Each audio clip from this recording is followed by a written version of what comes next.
I'm gonna be so goddamn rude.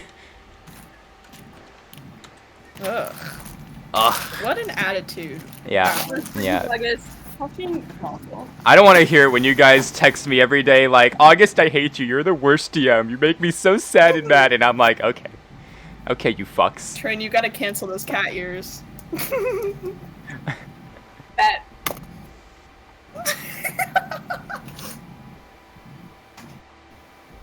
August, I will cancel the Evil order for the laughter. cat ears. Why? Why is this happening? No, I would do it. You're gonna fold to Lee that easily? Wow. Bro, Trin's my wife. That I is don't- true. I don't know what you're Trin what you're is talking your about. Trin is your Among Us and Otak's wife. Exactly. Like Yeah. my bond with We him just is have to lost get you guys married in Minecraft now. Listen, Till death do us part. Yeah. Duh. Gotta do a Minecraft wedding. Minecraft. Speaking of the Oh my shipment, will God. be there tomorrow. Oh good. That means I have to take oh my Catboy God. pictures tomorrow. August needs to get married to the grind. The grind? What? What? Have you never? Oh my God, August. Guys, Have you? I went never up to heard go of get married- Cheetos, and my dad got me Chipotle. Oh my! That's a pog fucking champ there, brother. I ain't having to survive off of chips tonight, baby. I'm gonna eat real food.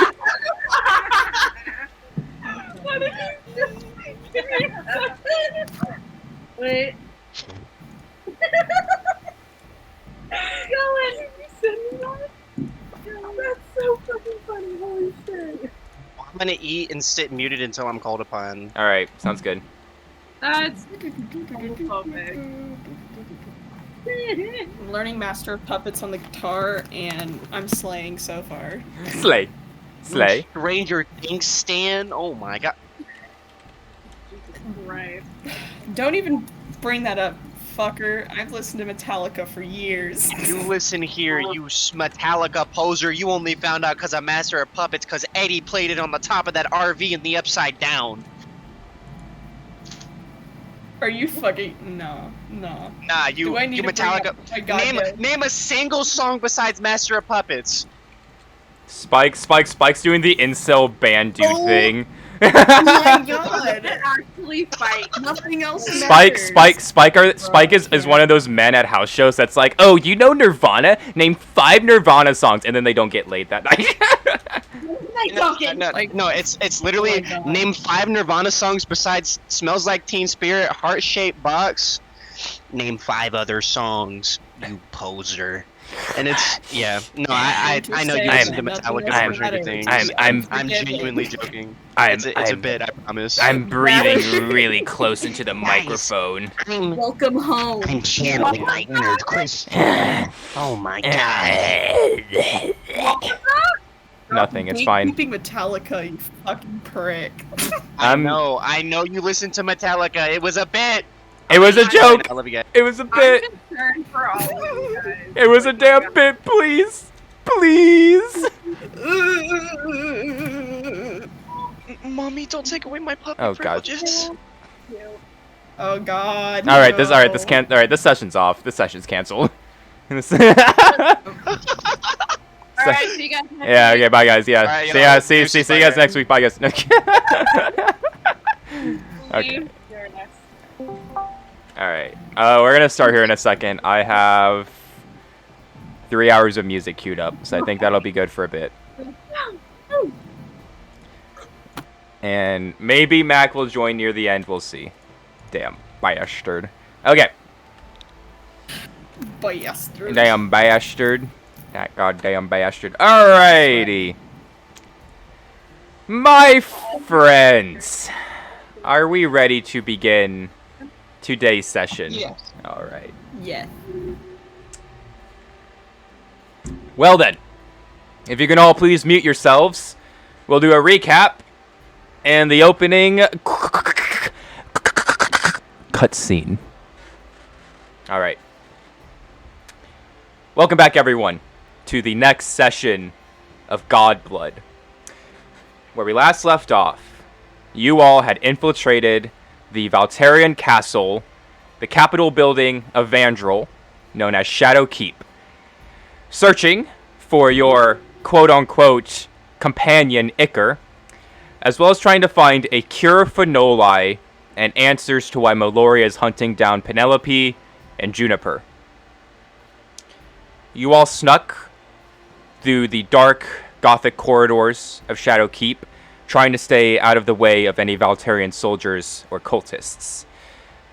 Mari and Pilar went off to go find another piece of Pilar's soul that was located in a very, very large storeroom full of records and old papers. It was there that Mari was confronted by Mallory, and Mallory called her out on her backstabbing and seeming betrayal behind Mallory's back. And to prove this point, he smashed Pilar into pieces in front of her. While this was all happening, Penelope and Lenore freed Iker from jail, and the group relocated onto Mari. After a very heated argument between the entire party, Mari let her guard down and allowed Juniper to heal Pilar using her magic, reforging Pilar back into a movable state. After this was all done, you all decided to press onwards. In the castle, you guys found a multitude of different things. A large injector goad, which seemed to contain some kind of antidote. A large book full of the lore of the gods of Otax, as well as the god races. And I believe it was 4 vials of 100% blood of races in Otax, some of which you've never heard of before. As you guys were trying to find more answers or clues, you all happened upon Mallory and Zotar, who cornered you all in another one of the cultists' test rooms, where you guys found more records of cultists' tests and experiments. It was here where Zotar revealed himself to be Pyre, Ardor's younger brother, and also revealed that he wishes to claim the powers of the fire god Votar that lives in Penelope. The party, cornered by Pyre, Vane, and Mallory, were almost out of luck. But, thankfully, Otto was able to pull a final attempt to get you all out of there. Otto setting his mech to fucking blow up mode, sent the old scrappy mech into the Valterians, blowing it up, causing you guys to have enough time to get the hell out of Shadow Keep by jumping out the window and using various magic and tricks to not die from fall damage. As you guys recuperated and headed back into the forest, getting everything that you guys could get in Shadow Keep, you all decided to leave Arya's home to try and find the other god champions and people that could help you all stop Mallory and Pyre at whatever they're doing.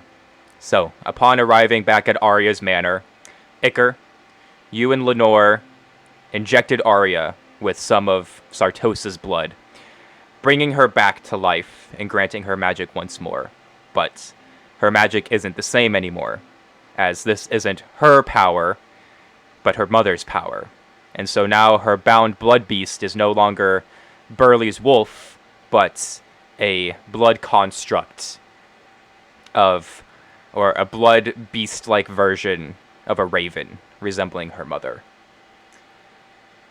So, with your current location jeopardized, and with Mallory, Pyre, and all of the Valterians and cultists in Vandrel very quickly on the way to come get you guys, you all decided to pack up and head out to try and find the other god champions and try to find a way to stop these cultists from completing their task. Arya and Lenore and Halgrim say that they know someone that could probably help them find these god champions. A tiefling man known as the Duke, who is currently located in the continent of Durandar. So, with everyone gathering up their supplies, you all headed out into the wilderness of Vandrel. You are all to maneuver throughout the entire continent and try to find some way off of this continent and onto the snowy region of Durandar. How you guys manage that, we'll find out soon. And now we're going to start with the opening cutscene. Take a long sip from my water. All right. The scene opens up on a sunny day on the docks of a large city. You can see a still young but slightly older Mallory. He is sitting on a large crate. And next to him is a slightly older Bill. They both look to be maybe about a year or two older than when they first met in the previous cutscene. You can see that Mallory kind of has his arms crossed, and he seems to be pouting about something.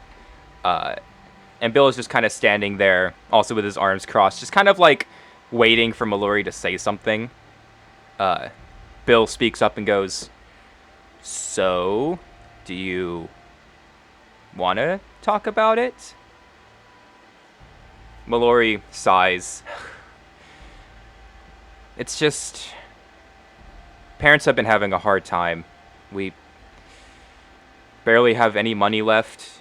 I don't know. Dad's just stressed about it all. Even though we don't have to pay for my medicine anymore, thanks to you. I don't know. Just,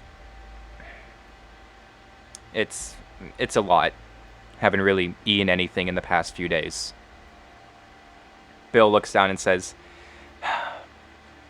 "Well, if you wanted to, you could come along with me and the others. We're heading into the marketplace. Could get you something to eat." Mallory looks up and he just kind of sighs. I don't know if your friends like me, Bill.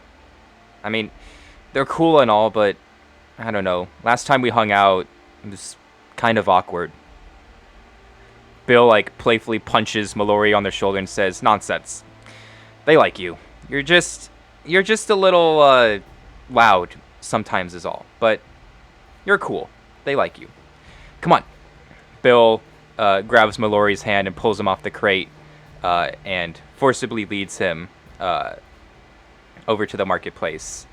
In the marketplace, you can see three new figures. You can see a blue tiefling woman, a very, very short, squat dwarf, and a rather large, burly half-orc man that has a very large scar on the side of his face. The three of them, the dwarf, the half-orc, and the tiefling, see Bill and Mallory walk up, and the half-orc raises his hand and says, "There you two are. Didn't think you guys were going to meet up with us today." Bill walks forward and says, "Yeah, no, we are. It's just, Mallory's been going through a little bit of a rough time, so thought I'd bring him along." You can see that the tiefling woman kind of scoffs to herself, and she says, "Fine, but..." She walks up to Mallory and says, "I don't want you saying any more strange shit about my mom, okay?" Mallory sighs and just says, "It's just a joke." The tiefling kind of looks up and says, "Jokes hurt, Mallory. Anyways, I was taking a look over at the local fruit market. Well, that really big son of a bitch, well, seems to be not manning the stall. So, probably take whatever we want from his stall." The little dwarf man kind of giggles to himself and he says, "We're going to be stealing again?" Tiefling nods. "Well, I see it less as stealing and more supporting the youth. Right, guys?"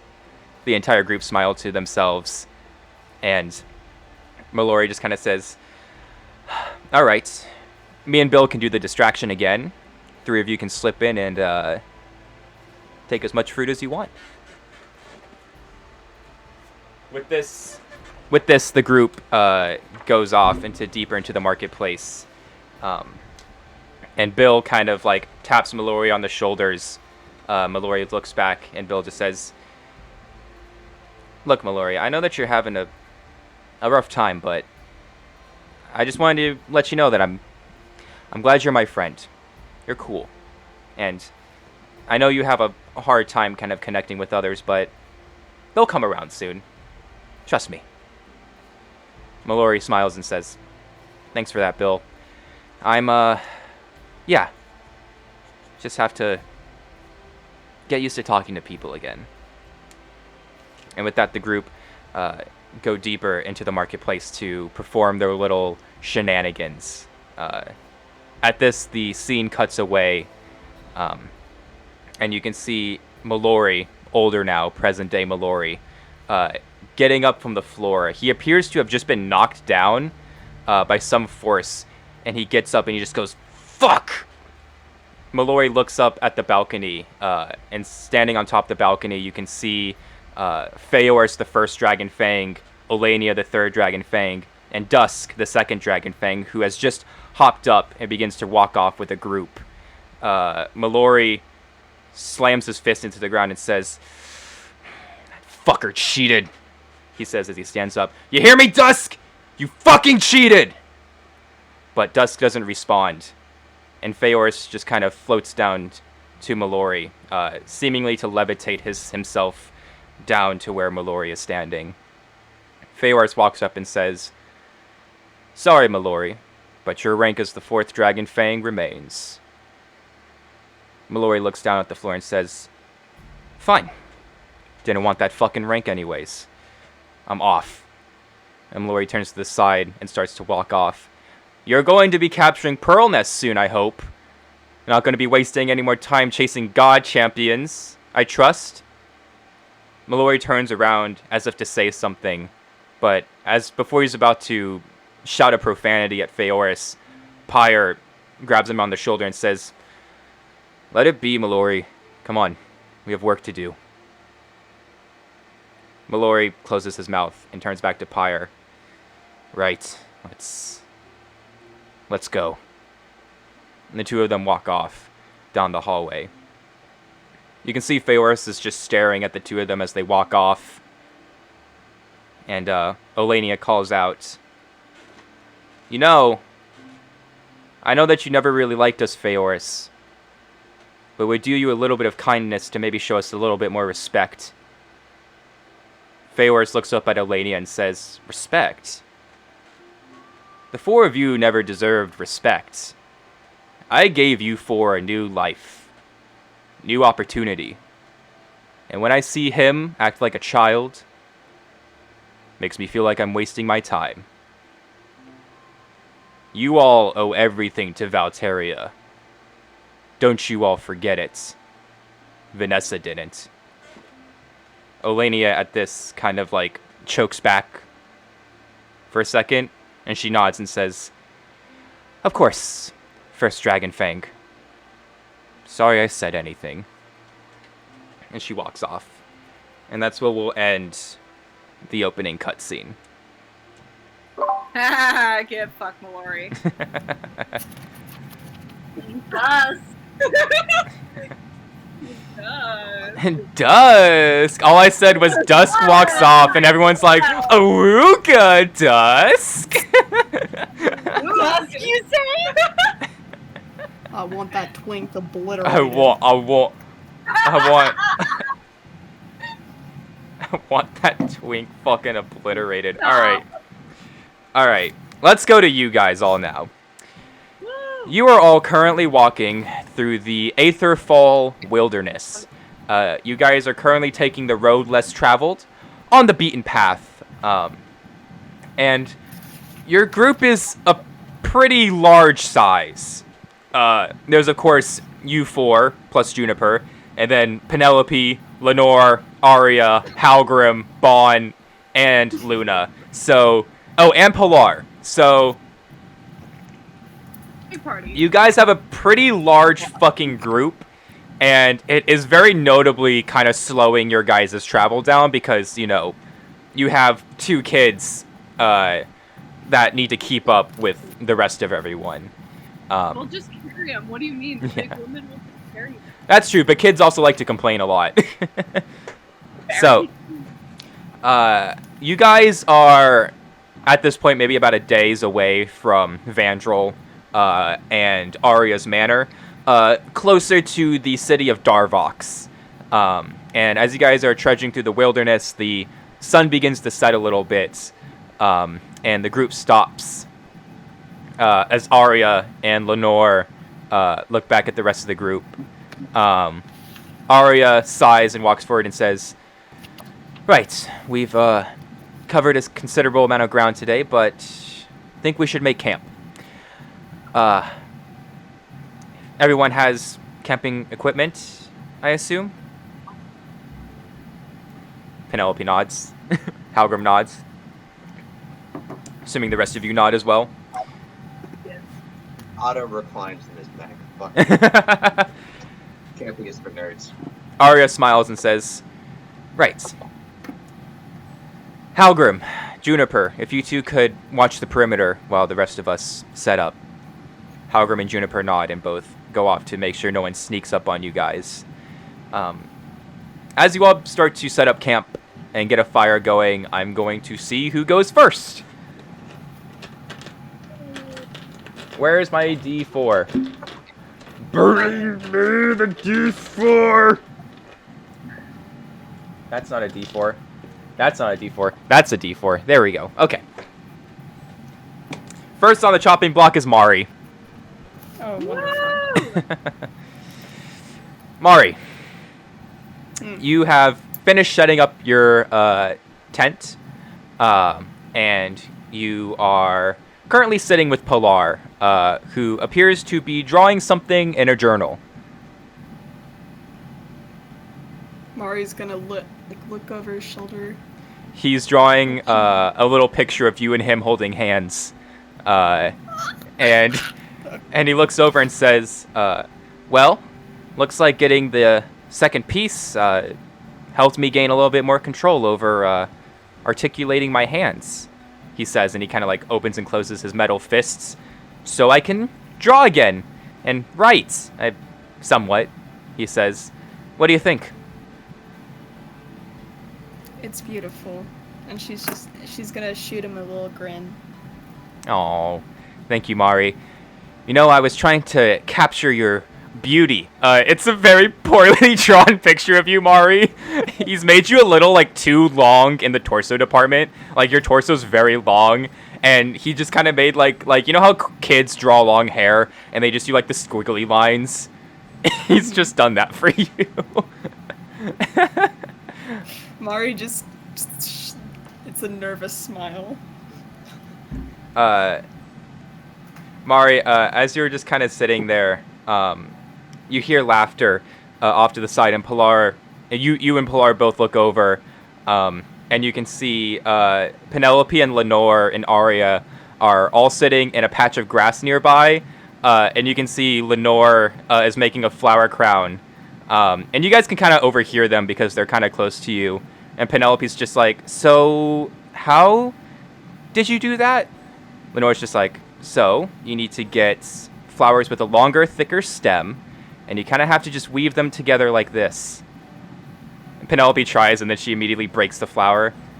And Arya just kind of chuckles to herself, and then Arya starts to do it, and she's just like, "Lenore used to make these all the time for me and our sister when we were younger. I'm sure you'll get it eventually, Penelope." Penelope's just like, right, okay, I'll try it again. Pilar kind of like laughs to himself, but he's like a little metal man, so like his voice kind of like echoes through his metal armor. And he just kind of looks back at you, Mari, and he's just like, "They're cute." Yeah. Anyways, Mari, you doing okay? You've been kind of quiet since Shadowkeep. I'm always quiet. I don't know what you mean. Well, you're always quiet, yes, but you're even more quiet than usual. I mean, you haven't even really been talking to me recently, so just thought I'd ask. Obviously, you don't have to say anything you don't want to, but he puts his hand on your arm and he's just like, I'm here for you. I know, and you have no need to worry. I'm doing fine. Pilar sighs. Of course I'm going to worry, Mari. You're my wife. Just, you know, I'm here for you. So I know you don't like to talk about it that much, but if you ever need to say anything, you can. But if you also just need some alone time, that's reasonable as well. Thank you. Right. Pilar goes ahead and he puts the sketchbook down and he gets up and he says, you know, I haven't felt this good in this body since, well, ever. So I think I'm going to take a little bit of a walk. Would you join me? And he kind of like bends down and like puts his arm out and that little like offering a dance thing. Sure. And Mari's gonna grab his hand. Right. I saw a really pretty lake nearby. Maybe we can go look at that for a little bit while the others get dinner ready. Mari, is there anything else you wish to do on your turn? Nah, I'm Okay. good. You guys watch as Mari and Pilar go off to have a little love walk together, and we'll go on to the next person. All right. Next up is Otto. Sam, unmute yourself. Hello. Hi. Yes, I'm right here. All right, Otto. I'm here. You are currently working on. Well, I guess you don't have your mech anymore. So, I mean, like, Bad. still there, just a little banged up. It's more than a little thing. You know? Otto, you obviously got everyone out of a very sticky situation, but the explosion you caused with your mech has caused it to be very what's the word? Falling apart? Yawn. That would work. It is in rough shape. There's barely any of the salvage left. Otto, you're just kind of you're working on the new blueprints that you've written to try and fix her up. Yeah. How far would you say you are along with making your mech 2.0? My Mech 2.0 in my head is ready. I sincerely need time with materials and just a place to sit down. So, you know, no real time to build a mech on the road. Yeah. You've just been mainly putting on like the basic things that you can do right now. Otto, Yeah, as exactly. Otto, as you're kind of tinkering away, you hear the voice of Arya behind you, and she says, "I don't think we've been fully introduced yet." Oh, well, hello. Sam, your yes, oh, the name's Otto. Otto Otto. Oppenheimer. there we go. Sorry. Oh no, you're good. You just cut out for a second, but you're good. Arya just smiles and says, "Arya, glad to meet you. What is this thing that you're working on?" She points at the quote unquote mech. Well, this one is not long for this world, but well, so you know what a suit of armor is. It's just a normal, like, plate of metal that stands on you to stop you from being stabbed. Essentially, what this is a set of armor that fights for you as well. Oh, It's called a mech suit. Yes. you must be very smart. He turns a little, like, I want to say red, but he's green. Aw. So it's green and red. Aww. Yeah. Well, thank you. I'm just gonna turn over here now, and he like hides his face in his blueprints. I didn't mean to fluster you or anything. It's just, I don't know. I've always liked people with an ingenious mind, she says. You know, it's actually quite impressive what you've built here. I've never really seen anything like this before. You know, I used to know a really smart person back in the day, too. Oh. Did he, you make anything close to this? He Well- past the broken down fucking mech. He was less of an inventor, but he was a doctor. But he was very smart. Got me out of a lot of Oh. sticky situations. So, I don't know, it's just nice to see that bright minds are still around in OTAX. Well, I'm sure he's still around in OTAX. I mean, come on, doctors, right? Yeah. I mean, I personally have never seen a doctor, but Well, he's still around in some ways. Let's just say that. Arya says. Anyways, I won't distract you any longer. You're clearly very busy, so yeah, just wanted to it's no problem. just wanted to introduce myself, you know, since we're going to be together for a while. Thought I would at least know everyone's names. Absolutely. You're what was the kid's name? The one we saved. He Oh. ran along with us on the road. What was Yes, his name? Bon. He's over there playing with Yes, his Bon. sister. Yeah. Bon and Luna, my little worlds, Arya says. Oh. That was out of character. Well, I mean, if any of them ever want to ride in the mech, well, you just have to ask, okay? Well, once you get this thing a little bit more what's the word? Built? I'm sure they'd love to ride in it. I will attempt to make the next one less tetanusy. Good. You should do that, not just for my child's health, but your health as well. I don't think tetanus is a thing that races can resist. Well, you'd be surprised. Now me, I've had tetanus 4 times in my life, and if there's anything that can fight off tetanus more than a tetanus-ridden goblin, it's probably someone who doesn't get tetanus. I'm so sorry. Arya laughs to herself and she says, well, now I wish you met that silly little doctor I used to know. He would have made sure that you didn't have any of those tetanus. Well, anyways. Well, it's not as bad as people make it out to be, really. Just kind of hurts the ankles. We'll agree to disagree, Arya says. Sorry. No worries, Otto. You, keep building your little mech. So he's gonna get back to building his little mech, just kind of wiggling to himself quite happily.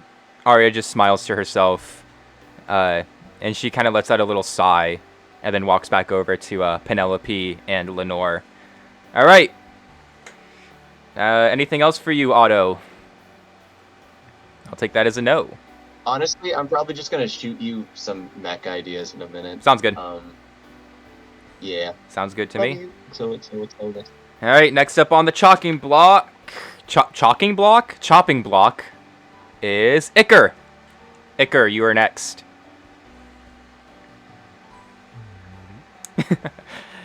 Iker, you have finished setting up your tent, and as you kind of dust yourself off and stretch and kind of crack your neck from setting up all of your camp supplies and tent, you hear footsteps behind you, Iker, and you hear a slightly solemn, kind of lower voice say, "So I take it you're Iker then." And who are you? As I turn around and look at them. Behind you is Halgrim. My name's Halgrim. Just don't believe we've met before, so Halgrim extends a hand out to you. Iker looks at it and then slowly reaches his hand out and shakes his hand. I don't mean you any ill harm, Iker. Got enough of that on our plates. Just wanted to talk to you for a second if you have the time. I do. Right. Halgrim kind of looks over at the rest of the group to make sure that you two are kind of farther away and have some privacy. If you, as you may or may not know, Iker, obviously Juniper and Penelope are both champions, but they are not the only champions in this party. Halgrim goes ahead and he touches his chest and says, "Just so happens that I am also a champion."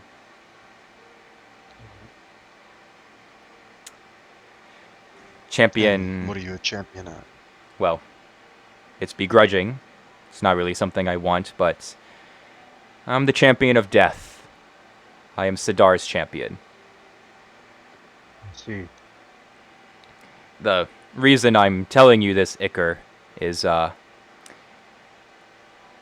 to ask you if you've learned anything about Mari. One. We are currently not on good terms at the moment. I don't think she's really on good terms with anyone, but I know that, well, at least from what Penelope has told me, and what Penelope has told me is Iker likes to snoop around. He puts like little quotation fingers next to his face. I just wanted to ask if you have heard or seen anything that she's done or said. I have noticed them becoming a lot more standoffish. They'll go off and talk to a mysterious entity. I don't know who they're talking to, but has something to do with the bracelet on her arm. Well, or is it a ring? it's ring. Came It's with a ring. New piece of jewelry. Yeah. She came with a new piece of jewelry, and the energy off of that one is quite dark. But I believe she is working for a purpose that no one will stop her, and she'll kill anyone who gets in her path. She's made that very evident to me. She has, Halgrim says, and he kind of crosses his arms and leans back. Mari is talking to someone else, but it's not Mallory or Pyre. Ah. Iker says it's just a one-off. Oh, I guess she's talking to a god then, suppose. Halgrim smiles to himself and says, Gods seem to be intermingling with this party in more ways than one. I'll say that. And then Iker does the mega mind no bitches face and go, "Oh, really?" Halgrim just kind of sighs to himself and says, "You're a strange lad, Iker, but I don't know. Something about you that I like. Yes, Mari is, well, I don't know how much, but I know she's in contact with in some way with the same god I'm in contact with. I don't know what extent, sorry. I don't know to what extent, but I have a feeling that she also draws her power somewhat from Sidar." Halgrim takes a step closer and says, "I'd appreciate that if you kept that between us." Absolutely. And to my knowledge on gods, it's quite literally there can only be one, so I see you two fighting in the future. That's where I'm worried, Halgrim says, and he takes a step back. I don't have anything against Mari. Barely know her, but it's quite clear that she is sacrificing a lot just to be in Sidar's good graces. And let me tell you, Sidar is not a god you want to be in the good graces of. I've tried to work with him, tried to reason with him, tried to strike deals with him, and every time he sells me short. So I guess it's less of a fear or a hatred and more of just worry. I just don't think that she knows really what she's getting herself into. It's that naivety. Well,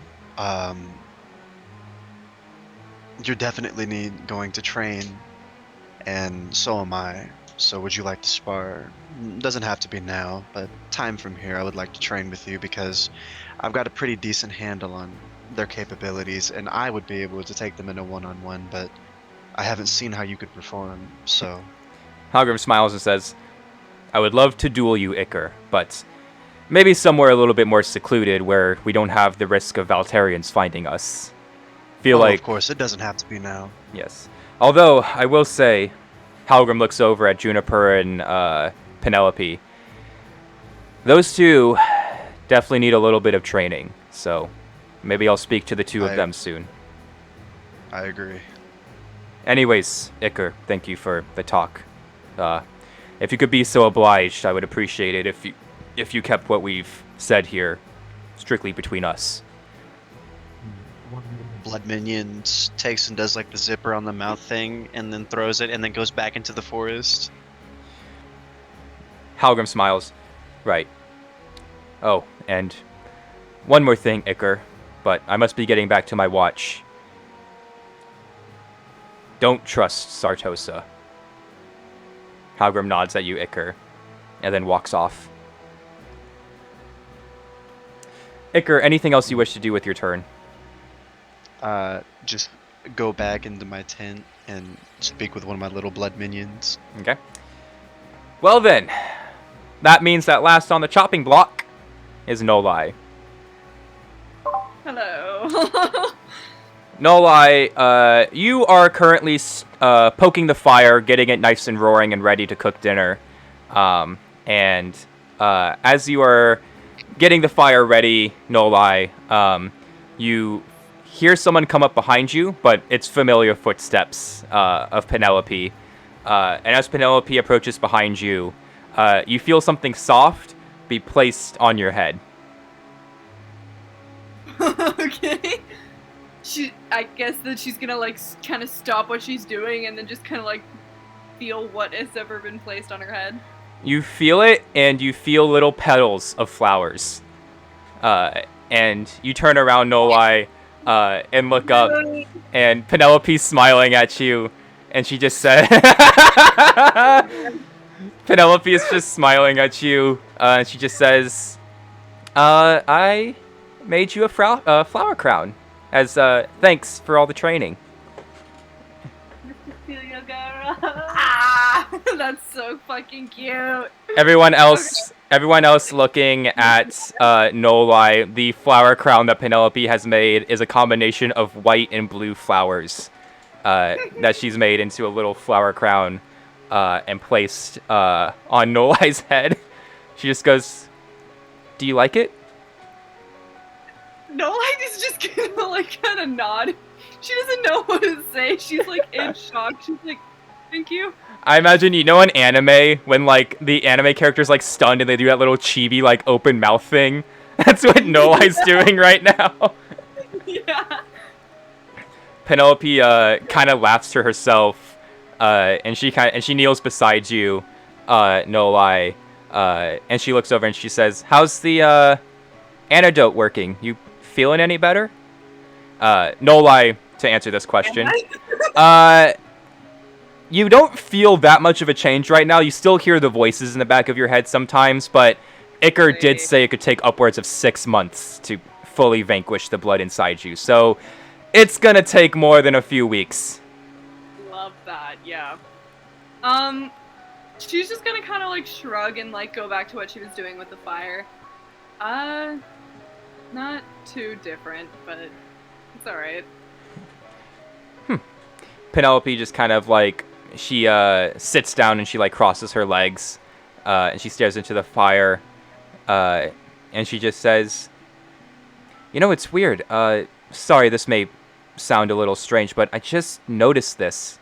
And she goes ahead and she says, "Watch this." And she takes her hand and she puts it in the fire.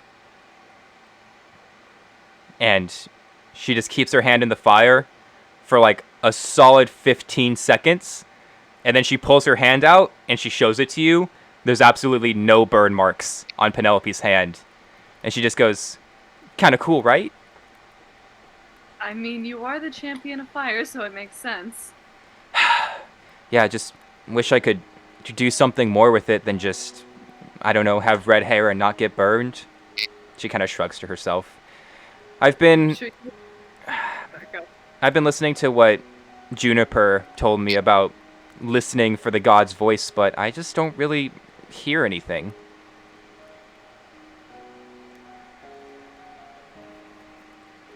it may just be one of those things that takes time. It's not like the gods are exactly following a strict schedule. They're kind of pretty fickle, as I've heard.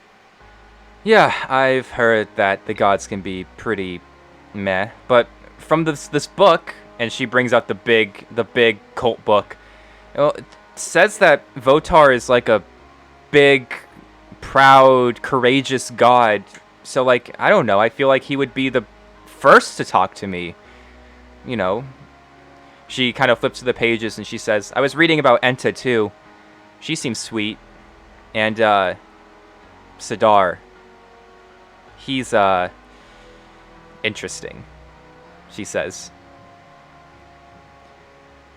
I can imagine. Anyways, she looks over. Lenore said that we're going to be heading through the mountains, and we're going to be heading through one of the old Goliath villages. Just wanted to, well, she wanted to ask you, but she kind of got cold feet. Is that your village? You don't have to answer if you don't want to. I don't know, August, is it? It is. It is your village. Oh, Your village is in Aetherfall. So it is mine? Great. It is yours. Okay. She's just gonna kind of like shrug and she's gonna be like, well, yes, but it's not an issue that we're passing through it, or at least it shouldn't be. Penelope kind of looks at you and she kind of tilts her head and she says, "You sure about that? Your shoulders kind of locked up. I noticed that your shoulders lock up when you're nervous about stuff." Shut up. She's just gonna kind of like shrug and then like turn most of her attention back towards the fire, and she's just gonna say, let's just say Voltaire has done a lot of things. Penelope nods and says, "Yeah, they seem to like to fuck around with people, don't they?" It's what they do. It's what they do best. "Well, I don't think we have to be scared. Besides, we have you," she says. "And from what I've seen, I think we're going to be pretty safe navigating through Aetherfall." I may know what we're doing, but I am still just mortal. You may just be mortal, but you're a mortal that knows how to swing a sword really well. I think you have the highest kill count out of everyone here. If I can take on the fight better than others can, I don't mind being the person doing it. Penelope kind of like giggles to herself, and she like playfully punches your shoulder. "Give yourself some credit, Nolai. You're cool. You don't have to be playing second best to everyone else." Anyways, Penelope stands up and says, "Oh, I also have a gift for Pilar and Mari, but I know they walked off, but I'll give it to them later. Anyways, I'll leave you to your fire stoking. Look like you need a little time to think." And Penelope turns around and she just goes, "Lenore, can you show me how to make a bracelet?" And Lenore just kind of smiles and just nods at her. That's so cute! Ah! All right. That was adorable. Thank you. All right. Nolai, anything else you wish to do on your turn? Not really. If everyone's kind of minding their business right now, I'm sure we'll like meet up for dinner. Or something later. Okay, I need a fucking piss. I'll be right back, and then we'll do Mari and Pilar. I need a piss. I need to pee real bad. I've been holding it in since fucking Otto's turn. Have fun with that. Little piss boy. The piss boy! That was so God. fun. The one and only Piss Boy. That made sense. Our little meow meow piss boy. Yeah. Flower crown. Flower crown. No, it's so wholesome. It's the calm before the storm. Oh, for real. He's giving me something nice now, so the blow hurts more later. August is never nice. There's always a catch to everything. Yep. That's why I was like, oh, this is so bittersweet. Yes, I'm eating out of a tub of Toledo. Nice.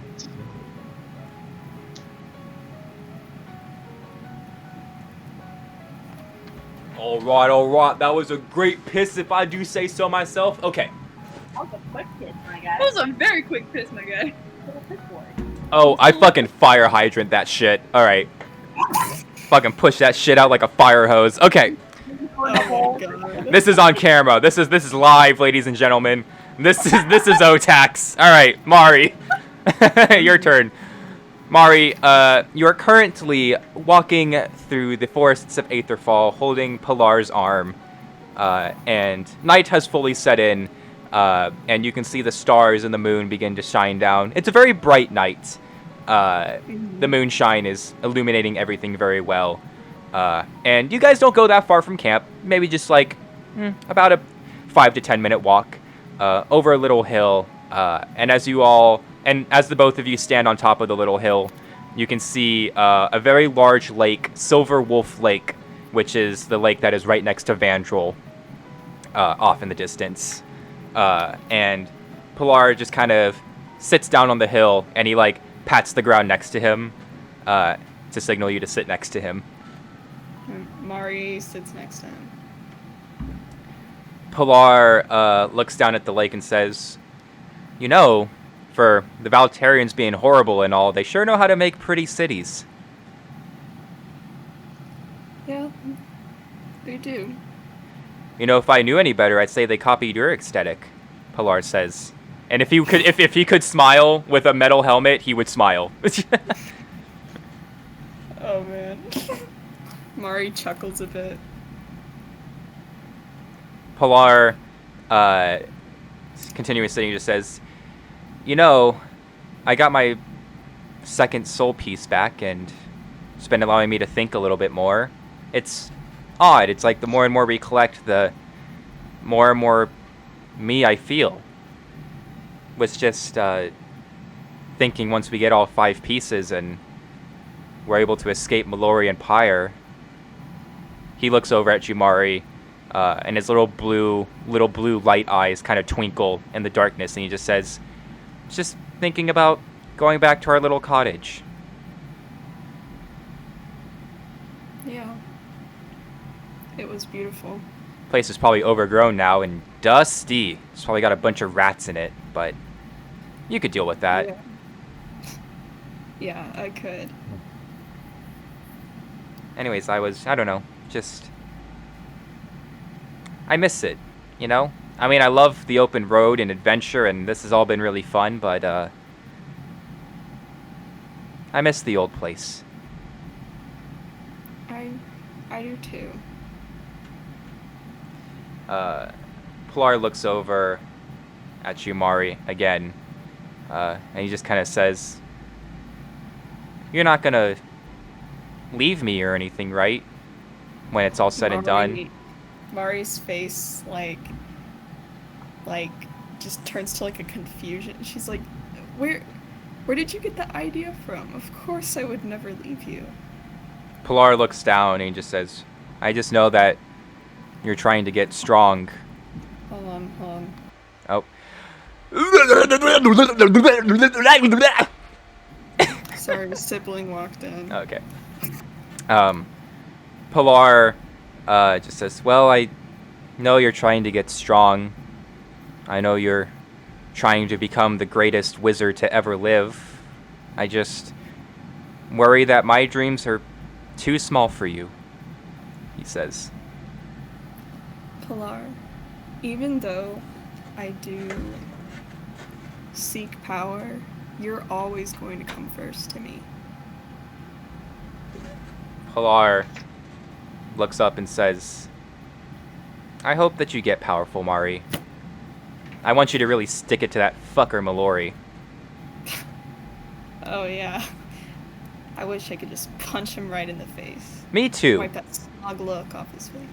I feel like everyone we're with wants to really just deck that guy as hard as possible. Maybe we can set up a slapping booth for him. That'll really show him. That would be wonderful. Pilar goes out and he slowly stands up. And Mari, you notice that as he was sitting on the ground, It appears that like the vines and the flowers in his armor kind of like grew a little more, like they bloomed a little more as he was sitting in nature. And he kind of stands up and looks over at you, Mari, and just says, "Right, they probably have dinner started, so we should probably head back and well, I can't eat, but you should probably eat something." Yeah, I think you're right. It's getting a little late. Pilar grabs your hand and pulls you up, and as you both start to walk back, and he's just like, "You know, even though I can't eat, I find it oddly satisfying watching you all eat. I wonder if they call that something." Oh no! Mari's just gonna do the awkward like Anything else you wish to say or do, Mari? I think I'm good. All right. Otto, your turn. Okay. So I've just been fucking with my mech this entire time? All right. Otto, as you're fucking with the mech, you hear Lenore call over to you. Otto! Hey, yes, hello? Mr. Oppenheimer, you wouldn't happen to have a grill or some kind of metal thing we can put over the fire in your fancy mech compartments, do you? Turn around?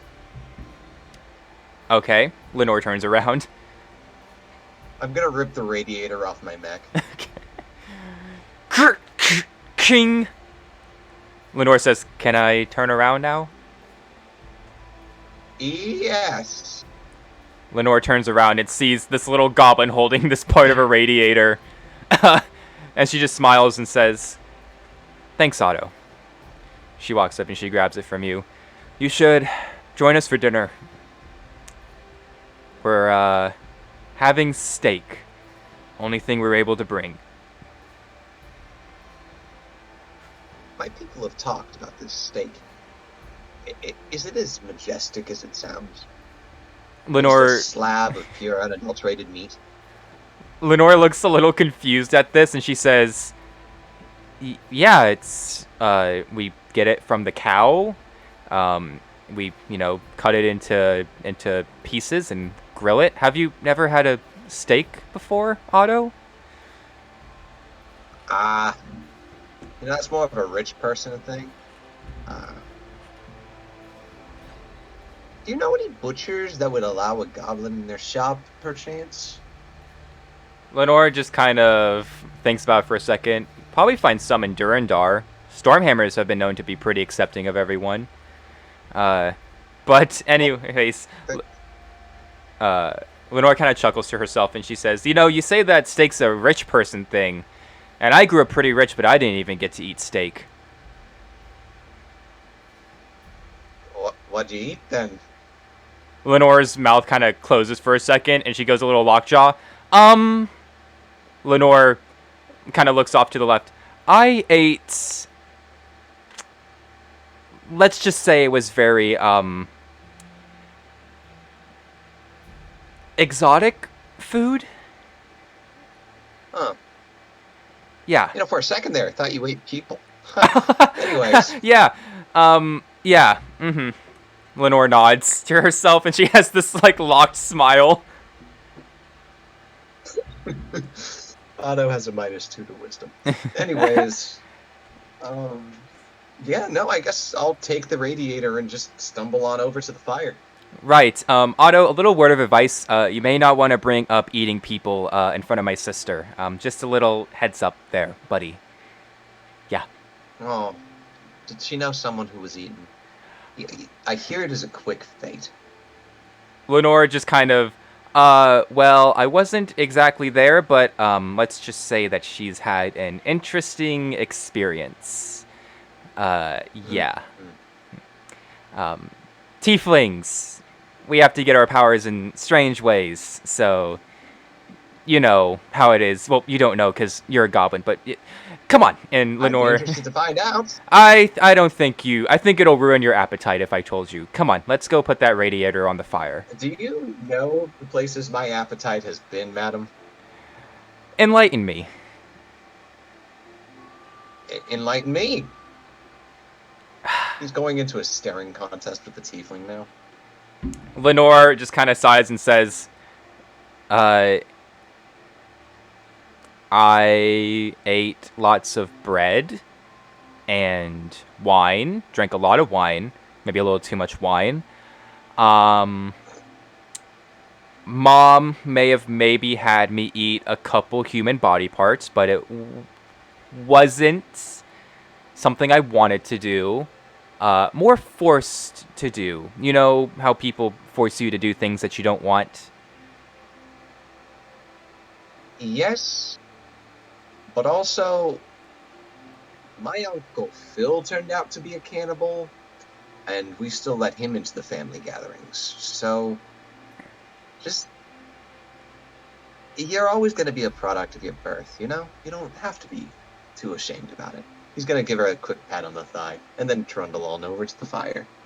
Lenore looks at you, Otto, and she kind of like rubs her shaved horn, and she's like, yeah, maybe. And she follows you over to the fire. Anything else you wish to say, Otto? Not really. I think on the way over, though, I'm going to be chatting her goddamn ear off about science. Lenore is just kind of like listening, half not listening. But I think we'll call your turn at that. Let's move on to Iker. Iker, you begin to smell the mouth-watering aroma of freshly grilling steak from inside your tent. What do you wish to do? Move in with my blood minions and have one like little scamper up under my tent and try to steal some steak. All right. Currently, Nolai and Penelope are grilling, and Nolai, you see the little blood minion come up, and so does Penelope. And Penelope, Like, I have a little plate. Like the little blood minion has a little plate. Penelope shouts over. Can I kick it? I want to kick it. You can kick it if you want. Let me kick it away. Nolai just kind of kicks the blood minion away, and Penelope yells, "You can come get the steak yourself, you know, Iker." And then there's a little blood minion, see the other blood minion get kicked, and it's got a little cup, and it just looks down and comes back to my tent. Runs away. And then Iker comes out and goes, fine. You can be like the rest of us and interact with everyone.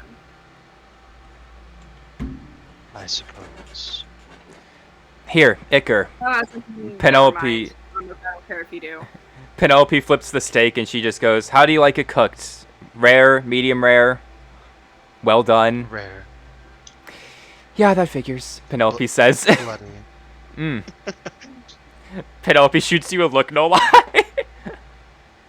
Nolai's just kind of like shaking her head and just like, keep it together. Penelope takes the rawest, bloodiest looking steak that's barely been on there for more than like a minute, and just like slaps it on Iker's plate, and she says, "It's all we have right now.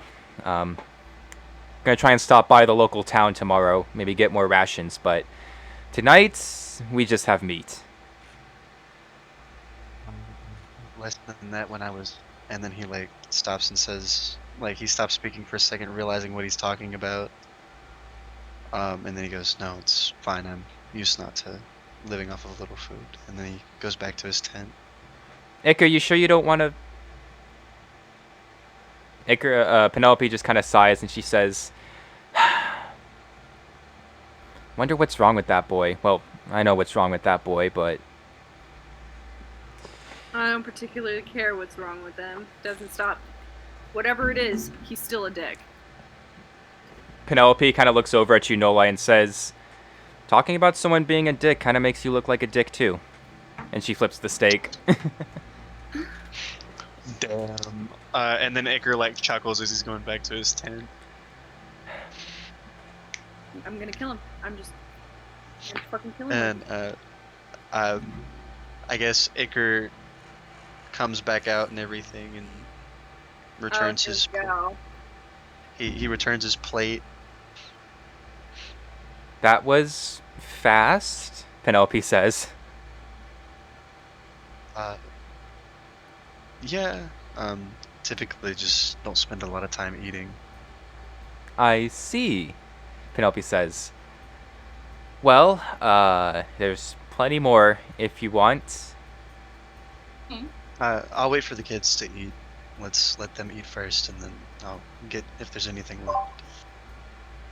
Right, Penelope says. She just kind of stares into the fire for a second, kind of trailing off. As this is all happening, Arya and Lenore kind of walk up, and they also put food on their plate. Lenore looks over at you, Iker, and she just kind of says, "You holding up well, Bloodman?" I suppose, Blood Woman. Lenore smiles at this. Right.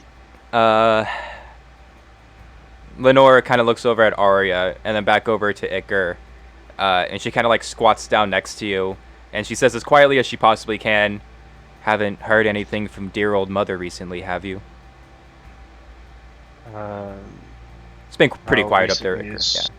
It's been pretty I was gonna say, quiet. How recently is recent? Last time you actually heard from her was in your prison cell, so it's actually been about a day or two. Okay. Where So, it was be like every "Uh, day she was doing it to you. Not particularly. I'd say to Lenore. Lenore looks over at the rest of the party and she says, "Right, I haven't really told Arya yet. Don't really think she wants to hear about that, so For some strange reason, I feel as if she already knows. Lenore looks over at Arya, who's currently talking to the rest of the party, and Lenore looks back and says, "She probably does, but I don't know. Just don't really She feel was like." really upset about the blood thing. I saw that she had created the Raven and became upset. Was that not what she was supposed to do? Lenore fully sits down next to you, Iker, and she says,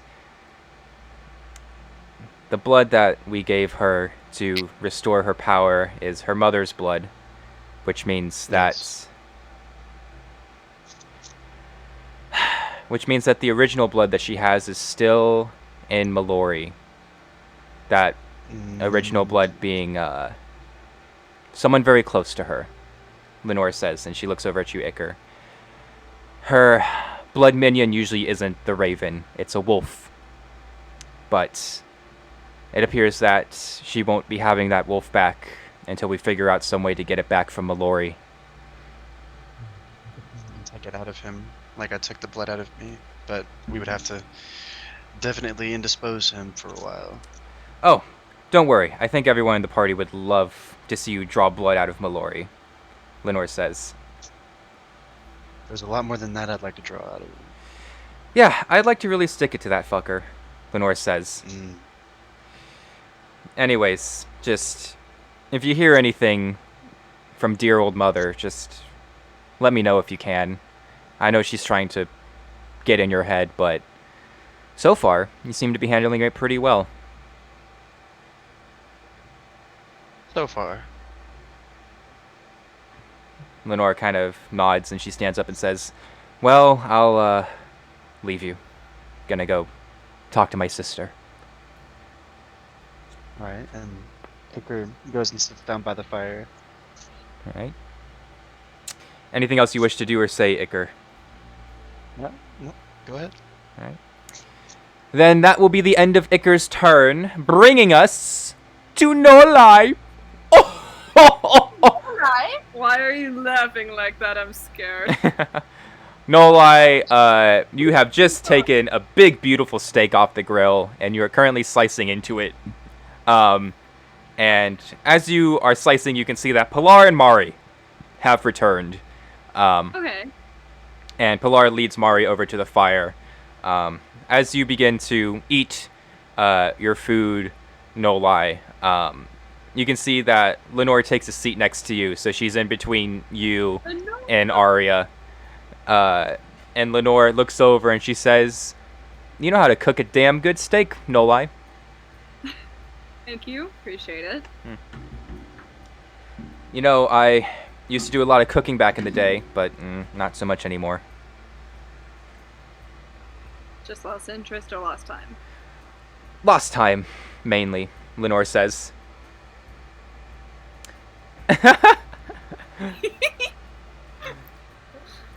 Go on. And then it's kind of Lenore just says, mainly just, lost time. But maybe one day I'll get back into it. I mean, we've got some time while we're out on the road. You could always try whipping something up again. Maybe when we stop in town, I can get some ingredients, Lenore says, and she kind of smiles to herself. Haven't been able to, really do anything for a while, so maybe that'll be a nice change of pace. You've got time now. Lenore looks a little shocked at this statement, and she says, "Yeah, I suppose I do got time," she says. And she kind of looks down at her plate. Penelope kind of like leans over. She does the thing where like she leans over past you, Nolai, to like look at Lenore. And Penelope's just like, "Did you used to cook for Arya?" And Lenore just kind of nods. "Yeah, used to cook for Arya when we were all younger," Lenore says. But then Mom said that we could just use the servants for that, so just kind of stopped. That's annoying. "Yeah," Lenore says. "It's funny. Had a bunch of people to take care of us when we were younger, but never really felt cared for." Arya mutters to herself, "I could say that again." Takes a bite out of her steak. Yes, well, blood doesn't always mean family, so. Lenore looks up and says, "How about your home life? Any family? I know that we're heading back to your village, so just wanted to ask if there's anyone we maybe shouldn't talk to, for awkwardness sake." August, you didn't discuss this with me like I asked you Well, to, this is so I called improv, Trin, and you can improv something on the spot if you wanted to, and then I can take that into account for later in the campaign. Fucking Or you could just say no. Wild magical world. Okay. Alright, I guess Nolai's just gonna kind of shrug and just say, mostly just keep your head down when it comes to Voltarians that are there, but besides that, not really. Well, I guess I'll tell you a little bit when Lenore asks you this question. Do you know how long ago the Valtarians came to your village? No lie, you do know this. Whoa, whoa, whoa. The Valtarians took over and subjugated your village before the war, about 10 years ago. Lovely. They used your people to mine most of the minerals and ores that the Valtarians are using to make their weapons and armor. Because there's a very, very large silver and iron mine next to your village that the Valtarians have just been sucking dry. So they've been doing it for 10 years, and for 6 years they were just stockpiling, and now they're using it to make their armor. Okay. Love that. I guess, yeah, I'll give, like, a brief history rundown to the people that are sitting there, then. Lenore listens attentively. And when you finish No Lie, she just kind of sits up straight. She goes, "Well, that's shit. It's just shit. Valtarians really know how to poke their noses in everyone's business." Voltarians aren't really, the caring type. No, they're really not. In fact, I don't think there's a single Valtarian alive that really gives a damn about anyone.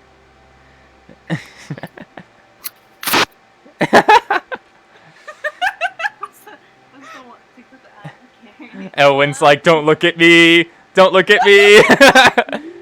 Oh, meeting of worlds party's just like, "Oh, wow, that's crazy." No, that's why I was like, What? I'm talking shit about the Voltarians with Voltarians Dusk here. is hot, okay? Lenore looks over and says, "Well, if you have any family or relatives, I hope that they're all right. Maybe they could even lend us a hand." We'll see if we have time. Right. Well, again, Nolai, thanks for cooking dinner. You got a good heart. Thank you. Lenore nods and says, "Sorry, I've been trying to be better about picking who I try to befriend." Lenore says, "Had a few too many run-ins with people I don't necessarily like." Okay, sorry. No, you're good. Yeah, Nolai's gonna nod and say, I don't need the full story if you're not comfortable with it, but I understand. Lenore looks over at Arya, and Arya just kind of looks over at you, Nolai, and says, "It's a long story. Let's just say that," Arya says.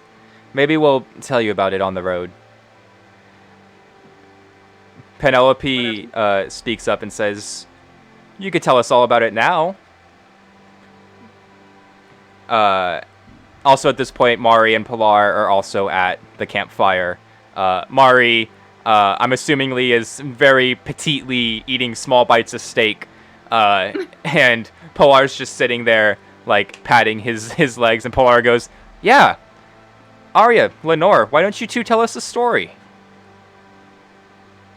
Arya and Lenore both look at each other, and Lenore says, "What story would you like to hear?" And, do you guys have any suggestions? We were in a group of pirates. How was Arya, that? you mentioned you were in a pirate crew. Tell us about that. Oh, you fuckers. Love you. Arya kind of smiles to herself, and Lenore also smiles. And Lenore says, "Well, if we're going to talk about pirates," and she snaps a finger and points over at Halgrim. And Halgrim kind of sighs to himself. And he stands up and goes to sit next to Arya and Lenore. You were a pirate too? What? Halgrim nods. I guess you could say I was a pirate. Less pirate, more death agent, but ran with a pirate crew, so guess that counts, Halgrim says. Anyways, Arya, how about you take it away? And Arya kind of stands up and she pulls out her little, I'd say that she now carries around like a little ukulele because she is a bard. And Arya looks over at Lenore and she says, "Still know how to play your instrument?" Lenore says, "The flute?" Arya nods. Lenore says, "I haven't played the flute since we were little." And Arya reaches into her bag and says, "Well," she pulls out a flute and hands it over to Lenore. "You were pretty good back then, and you had the fundamentals down, so just give me a basic tune." Lenore smiles and she holds the flute up to her lips and begins to sing a soft, gentle song to you all through the flute. Halgrim does a very basic kind of like drum beat on a box next to him, and Arya begins to strum the guitar or the ukulele, and she sings to you all about a mighty quest adventure that the three of them went on in the waters of Edia. There's talk of ghosts, demons, proud heroes. Yes, Spike, is there a question you wish to ask? DM question. DM question. All right, so just letting you know, I will write this. This is something that I have been working on, and it's a ballad talking about everybody. So.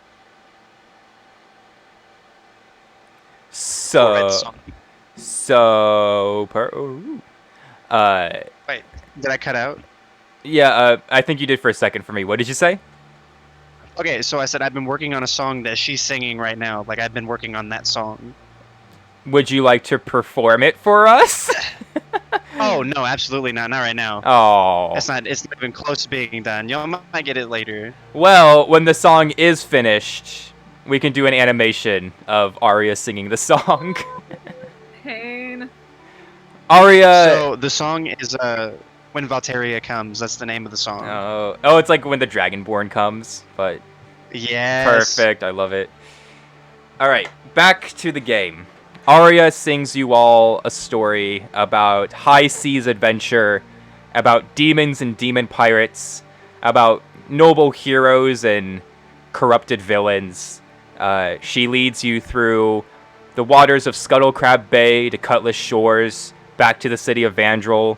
She speaks about masquerade balls and deep Sunkeeper ruins.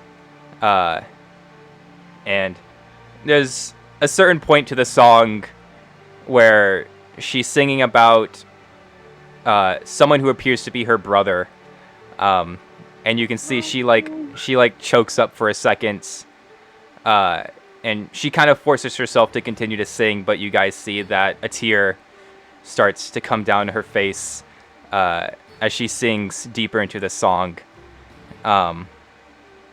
and once the song ends with a triumphant victory, there's a bittersweet feeling to the end of the song. Arya puts the ukulele down, and she pulls out a little rag, and she says, "Sorry, everyone, if you could just give me a second." And she kind of turns away to wipe the tears from her face. Lenore looks at all of you and says, "We were the ones involved with Vanessa and Vanessa's death, the 5th Dragon Fang." Lenore looks over at all of you. Probably one of the reasons why Mallory wants us dead so much.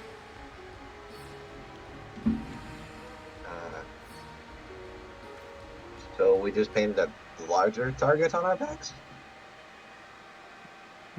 Lenore sighs to herself.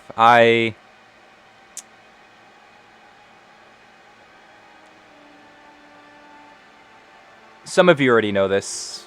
Some of you may not. But those sisters that Arya sang about in the song, one of them was me. Other one was our other sister. Arya looks down, and Arya mutters, "Sasha." Lenore looks up and says, We've seen a lot, and honestly, once that was all over, we thought that was it. That we didn't have to go through anything else, but Lenore looks over at Halgrim and Arya and says, "Appears that's not the case."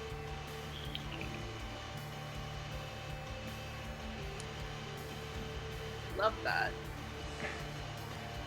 Arya speaks and says, "What I guess my sister's trying to say is we've already been through this situation, so you guys got people with experience." Arya kind of shrugs to herself, and Halgrim kind of snickers at this. Good for us. Lenore stands up and says, "I think I need a minute away from everyone. I'll be back in a little bit." And Lenore turns around and walks off into the darkness. Arya looks a little shocked at this. Halgrim just kind of leans forward to you all and says, "Arya, you should go make sure that she doesn't, I don't know, do something stupid." Arya gets up and walks off to follow Lenore, and Halgrim turns back to the rest of the group. "Look, Lenore is someone that I once called a foe. Lenore is someone who's tried to kill me in the past. Lenore is someone who has aided in someone's death that I knew." And Halgrim looks over at Penelope. I haven't fully forgiven her. I can tell that she's trying to redeem herself, but I don't think that she's taking things too lightly right now, is all Halgrim says.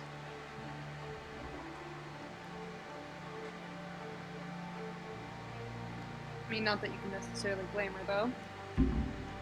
Yeah. Halgrim shrugs. I know it wasn't her decision. It was her mother, but she still drew the blade. She still landed the slashes that killed Ardor. Penelope just kind of looks down into the fire. I can tell that she has guilt for what she's done, but she still aided in taking one of my friends.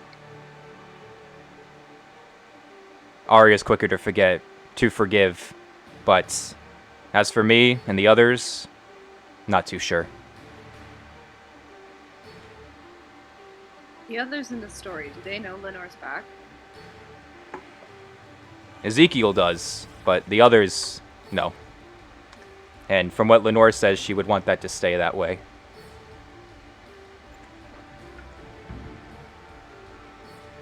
Not my place to interfere.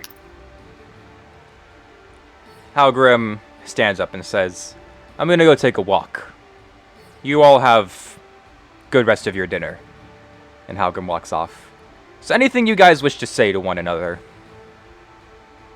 That was depressing as shit. Yeah, no kidding. This is role-playing time, guys. Come on, unmute yourselves. Come on, you fucking fuckers. Monkey, what? Bitch! I do what I want when I want. Penelope kind of sighs to herself and says, it was a nice story. Yeah, you know, until they ran off crying. Well, maybe they're just going through a lot, you know?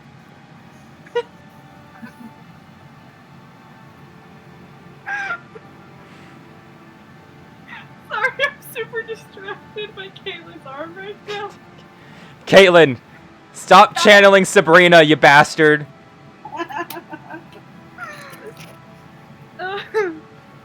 Oh my god. Anyway.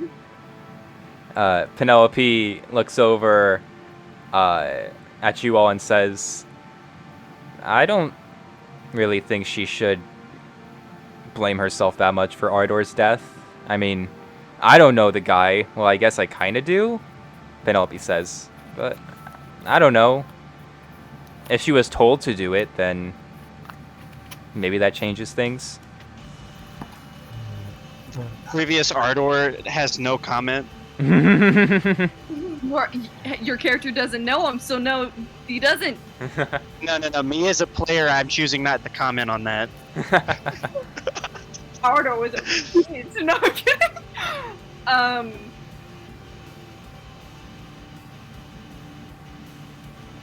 the end of the day, she's gonna feel guilty for whatever it is that she feels guilty about. It's gonna be up to her to decide to let that go.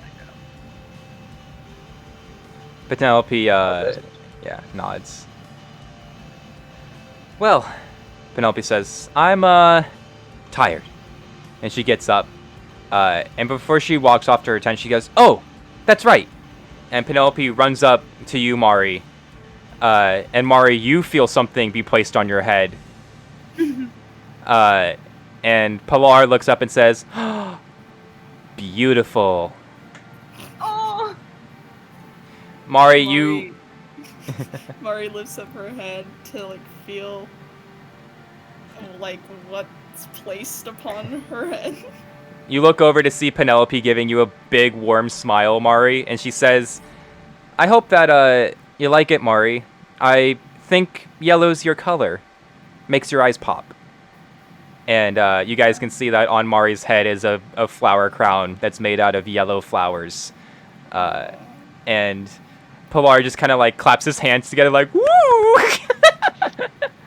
Mari is very grateful, but she's so uncomfortable, so she's just doing one of those, like, really toothy, like, Like smiles. Penelope just says, "Right. Well, hope you like it. I'm gonna go get some sleep." And she turns around and walks over to her tent. And Pilar's just looking at the crown, and he's just like, "You know, she's right. Yellow is your color, Mari."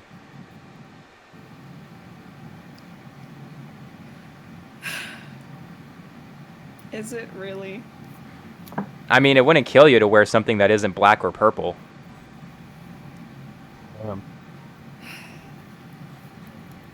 I guess you're right. Brings out the color in your eyes a little bit more. It looks good, Pilar says. Right, guys? Doesn't it look good? I think it suits you. Ah,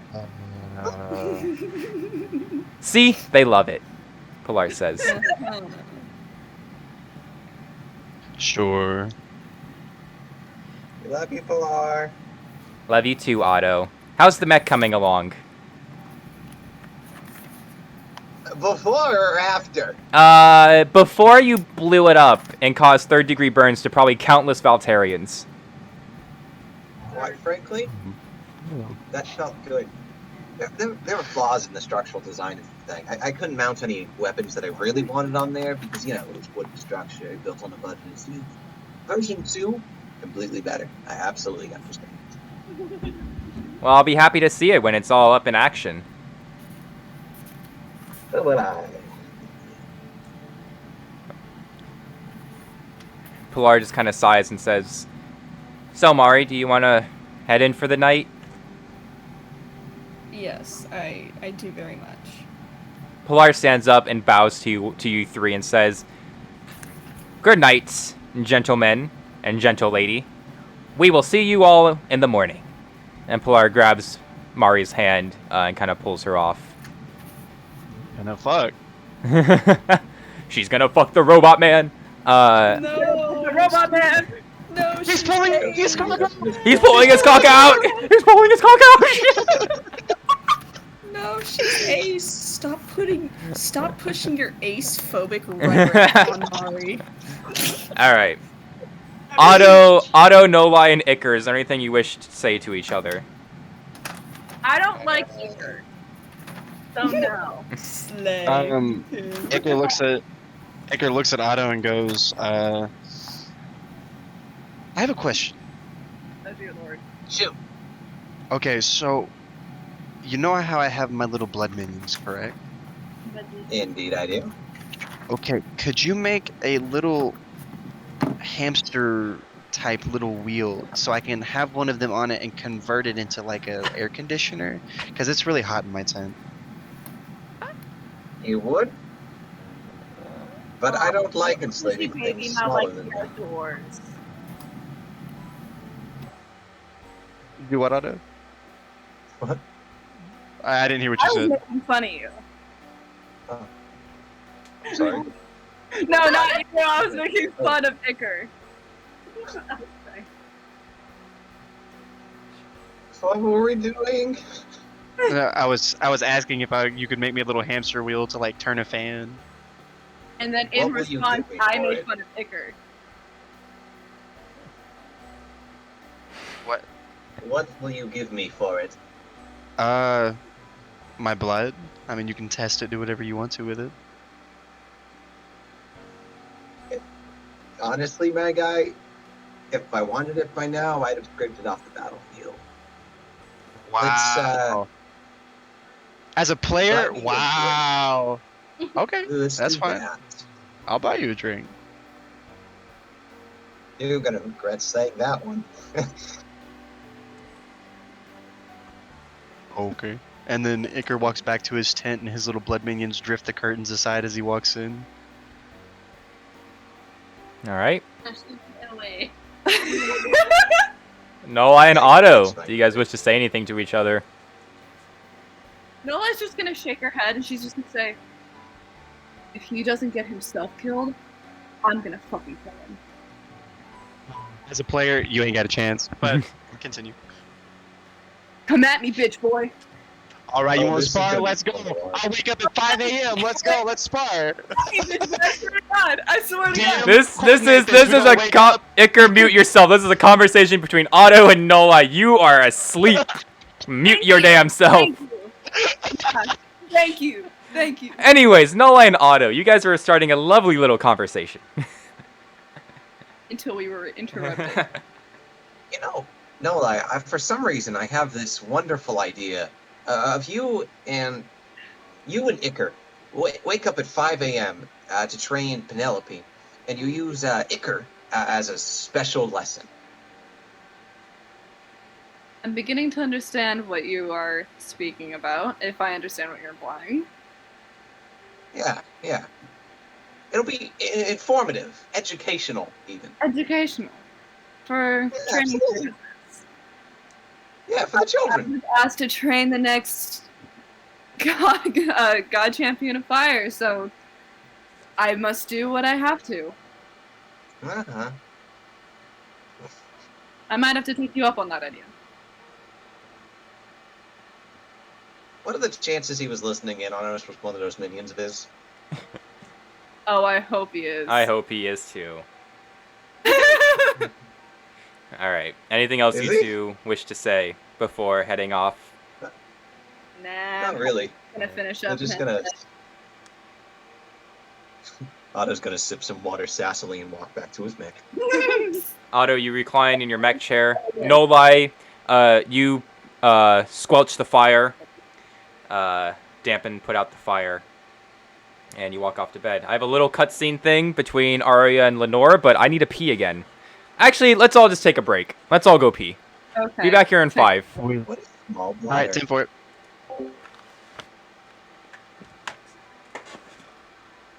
Hi, Trin.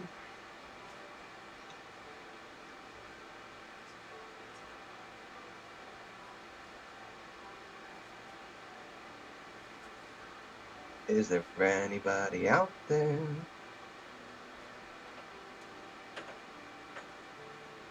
The auto voice always makes my voice too high, at least for my own ear. I don't know how I sound to everyone else.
Alright.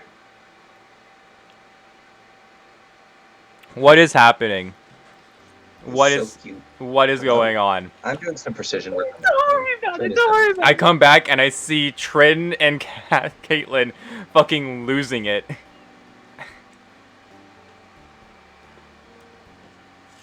Don't worry about it. I still haven't gone to the bathroom because there was a dog here, so I'll be right back. Okay. Here's Caitlin if you want to say hi. Oh Hi, my Caitlin. God. Oh my god, Caitlin. Colonel, I have returned. Yo. Colonel. Careful, there's two other children. The sound of you pissing is alerted the guards. Guys, ready? Wait. ASMR. I'm ready. We're great. We're great.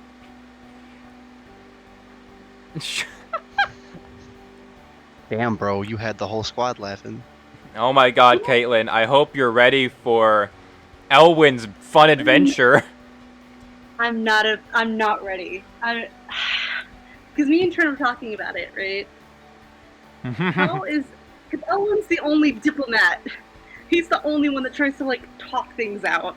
And that's bad, considering who he is. Yeah.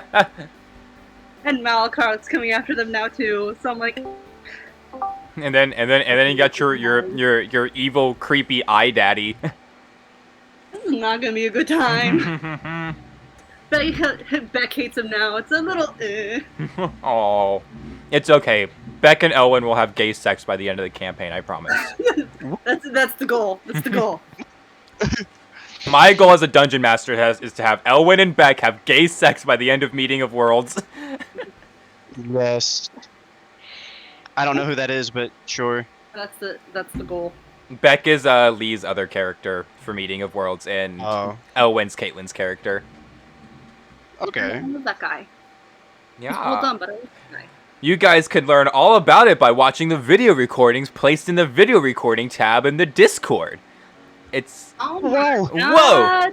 Oh my god! What? And then you could stay updated with both the campaigns! Wow! Anime sparkles around my eyeballs. Oh my god! Oh my god! That's a lot! Oh my god. It's like he records these for some reason. Right? That's so weird. I believe.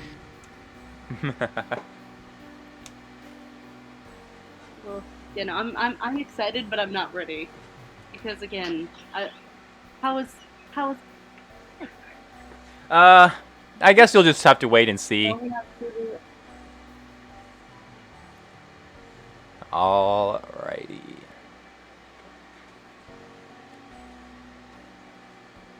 Hello.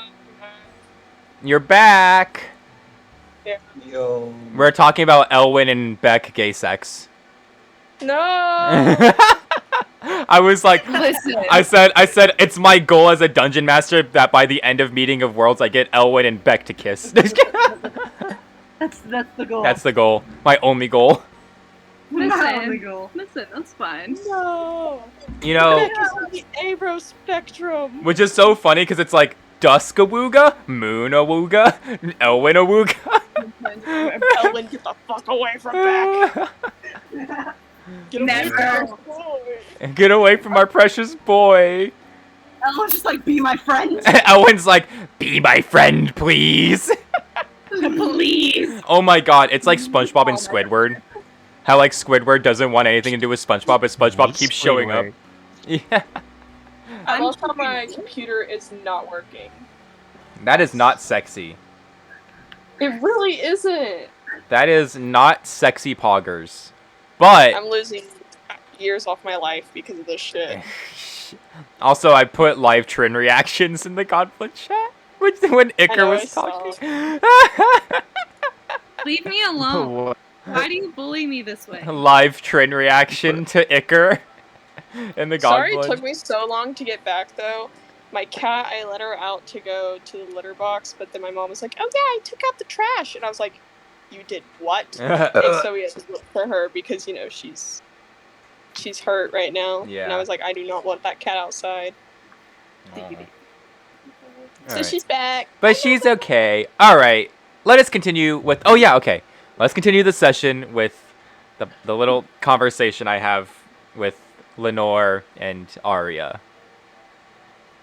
Alright. So, no lie. You dampen the fire. Put it out. You walk to your tent. Same with Otto. You walk into your mech and you close the top of it to get some shut-eye. Further away from the camp, Lenore is sitting kind of by a tree, just kind of staring out into one of the open fields outside of the forest. You can see that there are tears slowly streaming down her face. And Arya walks up beside Lenore. And Arya just quietly takes a seat next to Lenore. Just looks over to her. And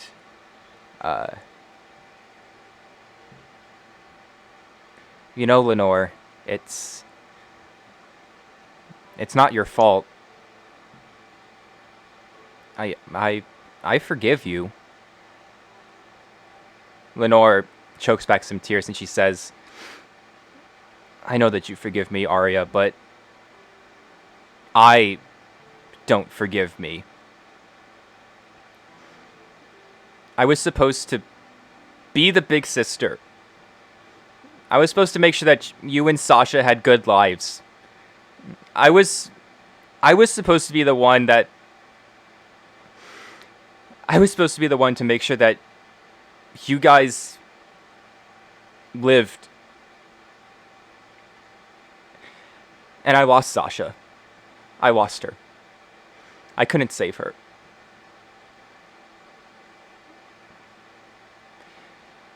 And when I found you, you were... I thought I lost you too. Arya sighs and she says, Sasha was already too far gone, Lenore. You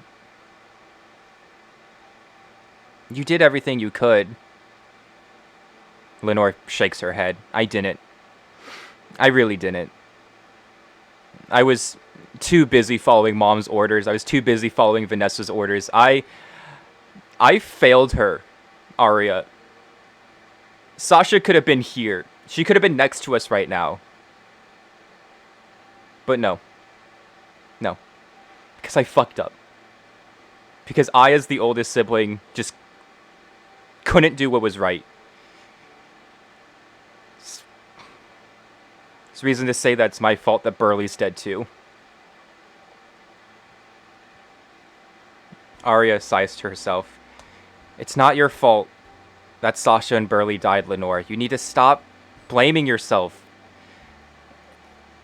You are your own person. You were Mom's slave for so long, and I got out, but I hoped you and Sasha did, and you did, and you're here. Lenore shakes her head. I did so much bad back then, Arya. You don't even know half the things that Mom sent me to go do. And I did them all without question. I'm not a good person. And I've been trying to play this game with you and Mari and Iker and Nolai, Juniper, Penelope. I've been trying to play this role of the hero, but...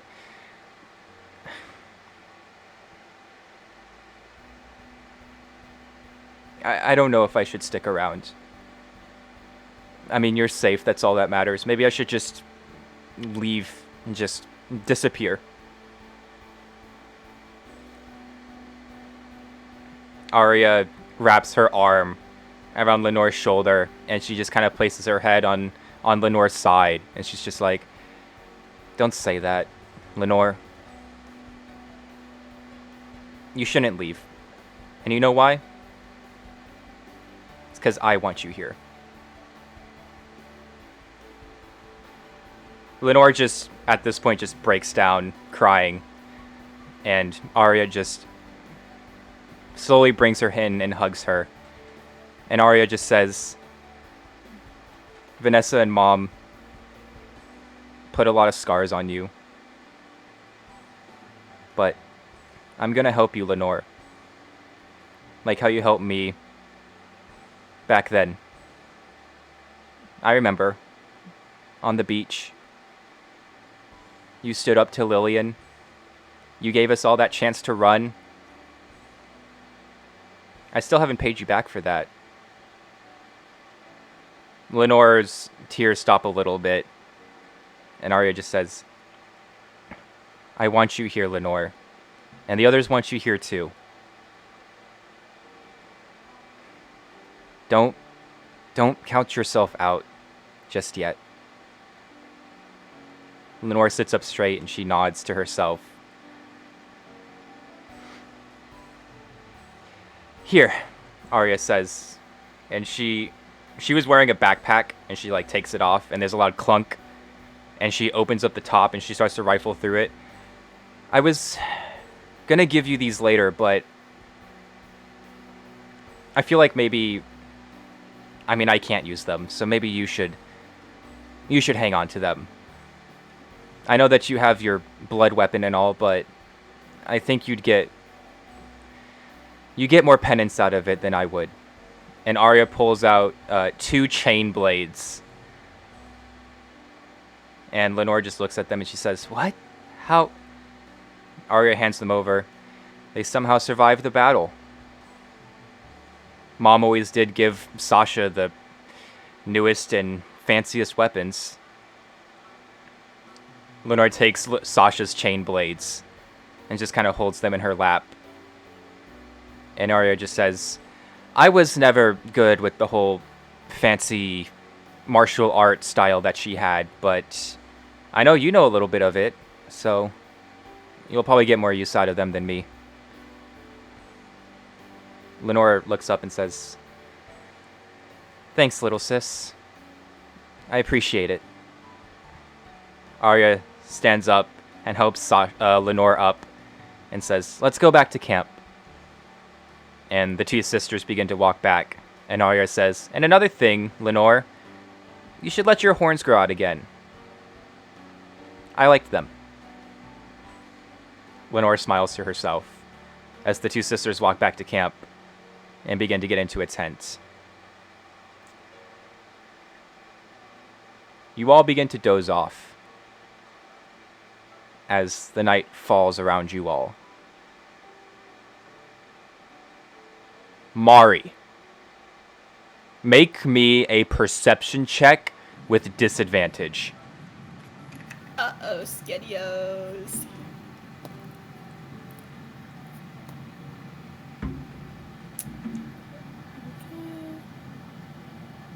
Okay. 18? Mari, you are sleeping, but you feel something whoosh above your tent, and it kind of jolts you awake, no. and you like blink a little bit, and you think you hear something snap in the trees, like a twig snap, and you slowly start to stir awake, and you kind of push Pilar's armor, which activates his soul, and he's just kind of like, "Everything okay, Mari?" There's something outside the tent. What? Pilar Something is outside. Pilar goes to unzip the front of your tent.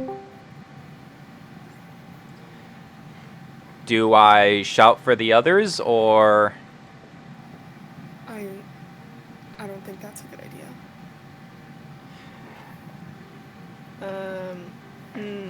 I'm going to. Oh no! Okay, I'm gonna cast invisibility on Pilar and myself. all right? You are now invisible. All right. Oh, spooky. Can I try to sneak outside of the tent? Yes, and you won't have to roll because you're just invisible. So, Slay. Okay. Mari, you exit the tent and you walk into the middle of the camp.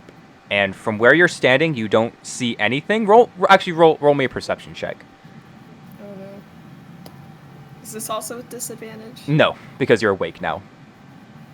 Okay. 16. 16. Mari, you look to your left. You look to your right. You don't think you see anything. And you turn around to start heading back to your tent, thinking it was just the wind. And then there's a loud impact that everyone in the campsite hears. A loud crash and bang as Penelope's tent is smashed in on by some dark entity. And you can hear her scream from her tent. Oh shit! Oh fuck. You are... Not go. No lie, you run out your tent. Otto, you run out your tent. Iker, you run out your tent. Arya and Lenore, Halgrim, Juniper all run out of their tents. And you guys can see Penelope just kind of rolling in the dirt as she kind of backs away from her her tent. You guys see 2 large black wings unfurl from the middle of Penelope's tent. And you can see this, what seems to be a Valterian soldier, stand up, but it has burning purple eyes. It appears to be larger than any other Valterian soldier, standing at about 7 feet tall. You can see it has these large black leathery wings and this large black draconic tail kind of wrapping around the tent. Ooh, time to fight, baby! I need you all to roll for initiative. I know Oh, what heck yeah! I know what this is. I'm so scared. I'm so scared. You guys don't understand the amount of danger we're in right now. 14. Okay, you can all say it to me one at a time so I don't get confused. Okay, let us start with Iker. Iker, what did you get? Oh, wait. Sorry, 17. 17. Nolai, what did you get? For my initiative, dirty 20. Dirty 20. Sam, or sorry, Otto, what did you get? Now, I don't want to brag, but it was a complete nat 1. Oh no! He's still groggy. Otto's tired. Otto's just like, what the fuck's going on? Mari, what did you get? Just a little high. A 19. 19. All right, let me roll for the Valterian Ascended. All right. I'm Someone gonna saw the new cry. Chaos releases. Big boys. And then I'll roll for... I'll have Arya and Lenore join you guys for this battle. So Arya got a 10. a few hours earlier. We might get into combat. Lenore got a 22. Lenore ain't Woo, fucking Lenore. around. Because Lenore's going first, baby. Queen. Immediately, so the Valterian Ascended stands up straight, and you can see these bright, burning purple eyes as it takes its longsword out of the ground, and it points it in the direction of Juniper and Penelope. As it does this, you can see that Lenore quickly steps forward, and she takes a small knife and just kind of slits her hand, and she just mutters under her breath, "Infernal art, bound blood weapon." And you watch as a bloody sword materializes in her hand, and she's going to immediately charge the Valterian Elite, or not Elite, the Valterian Ascended, and take a slash at it. What a woman. She got a 15, which misses. Oh, shit. Great. Lenore tries to take a slash at the Valterian Ascended, but its large black leathery wing just like uses it like a shield and just blocks the slash from her blood weapon. Nolai, your turn. Absolutely. Hold on. I'm double checking something. Sorry. No worries.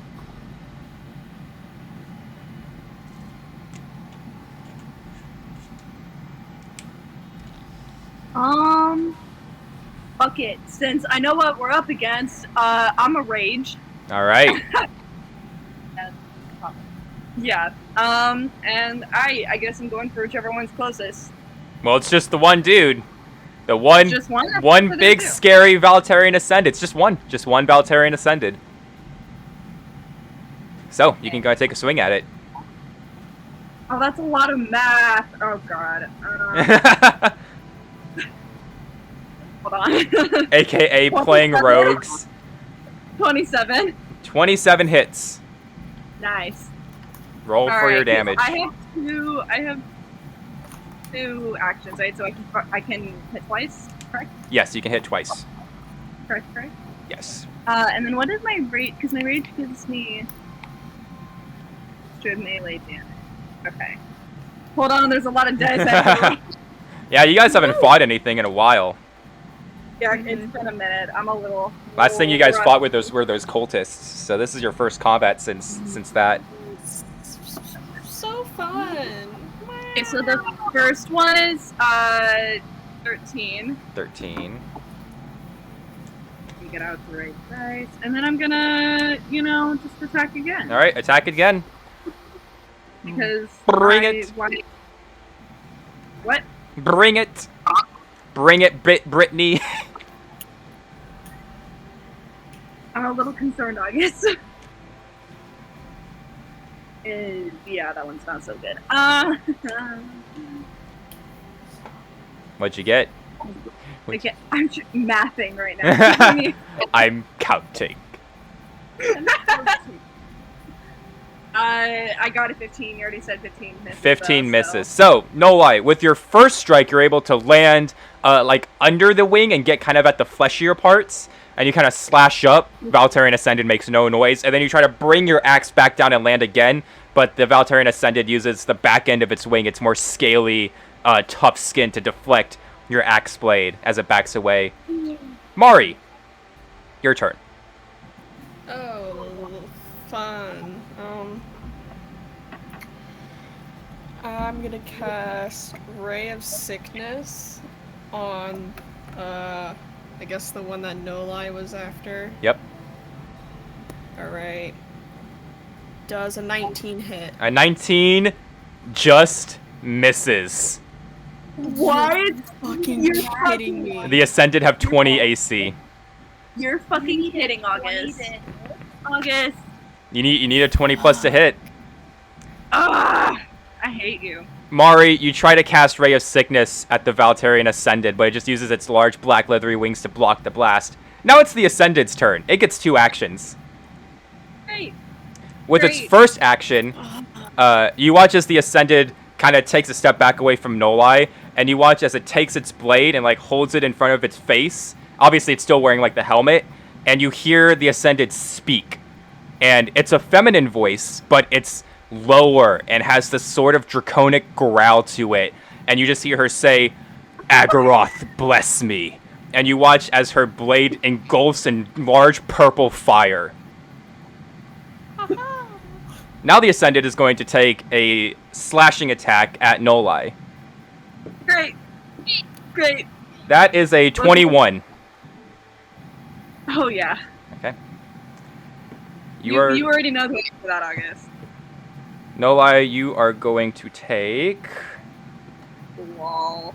You're going to take 29 points of slashing / fire damage. Oh shit, dude! What the? What? 29? Oh, good thing I have a lot of hit points right now. Fuck. The me, Valtarian dude. Ascended just brings this flaming sword down and slashes Nolai horribly across the chest, and you can see these purple flames licking off her skin. She backs away, and obviously her large Goliath barbarian form, she's able to stand steady, and she kind of like rights herself, but the pain is unbearable. Nolai being slashed by that purple fire was like a bunch of mini needles digging into your skin. It was horrible. Love that. Thank you so much, August. Iker, your turn. Ouch. All right, dirty 20. Dirty 20 hits. Roll for damage. Okay, so remember what we talked about? What happened if I got 20 and above? Remember? Oh, yep. Okay, so hold on. Let me calculate my damage. Here. Hold on.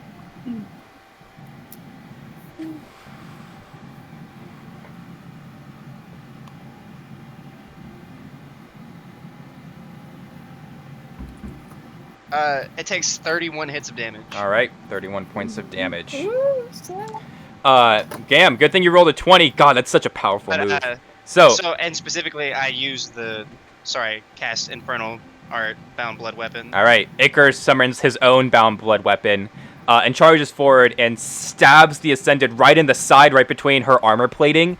And the Ascended just kind of backs away and like uses the wing to kind of bat Iker to the side as she kind of like rights herself. Now, it is Arya's turn. Arya is going to try and cast a fire bolt at the dude, and she got a 20. Dirty 20, not natural 20, but she hits. She's going to deal 11 points of fire damage. Arya lets a bolt of fire fly and hits the Ascended in the chest, but the Ascended just kind of like sets itself straight again. Otto. It is now finally your turn. Well, step aside, guys. I get mad. Pulls out a bomb. Otto pulls out an AK-47. Oh my god. Otto's just like, I'm tired of these fucking Valtarians. Otto is actually going to power up something. Otto actually just pull out a Glock. Just pulls it out.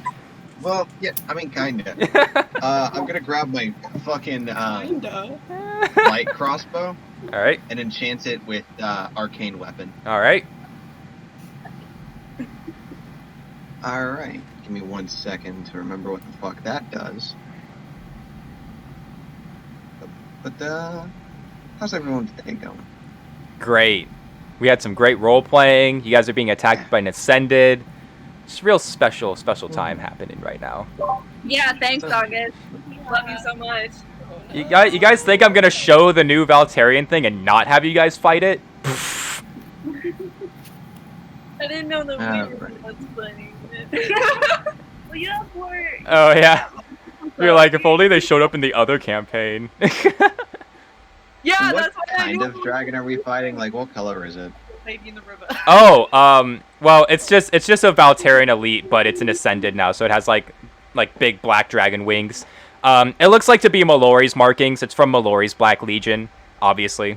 Alright. I'll use the. Okay, so arcane weapon is basically chromatic orb, but you enchant a weapon with it. All right. Anyways, yeah, I'm enchanting the light crossbow with the cold enchantment, so it does an extra d6 of damage anytime it hits. Well, go ahead and roll to see if you hit this bastard. You need a 20 or better. I'll take your try. Valtarian That's Ascendants 13 don't plus- fuck around. Probably not plus 7. Second.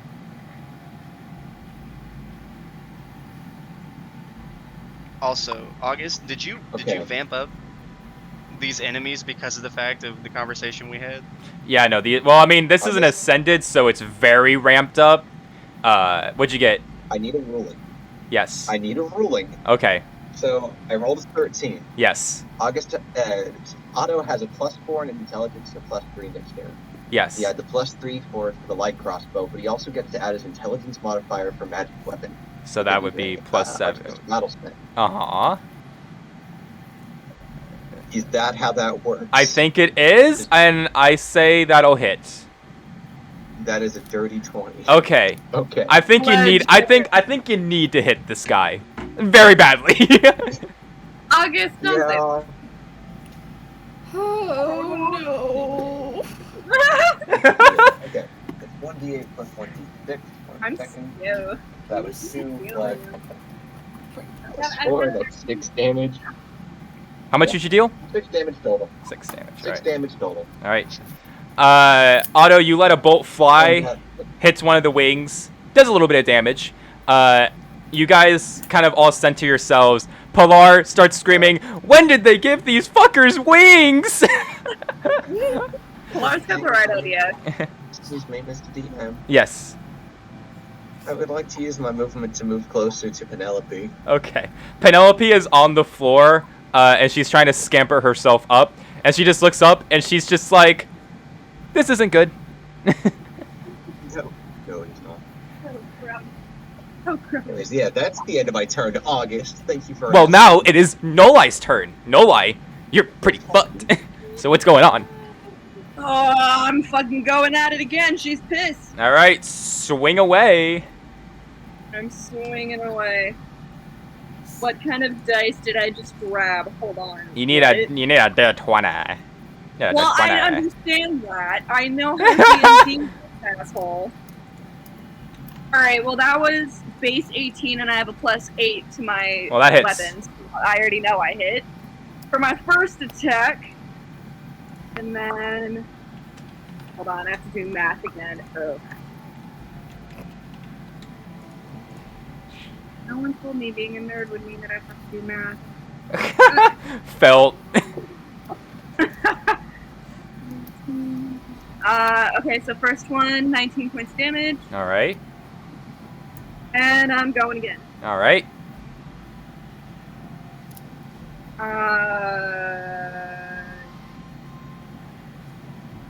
23.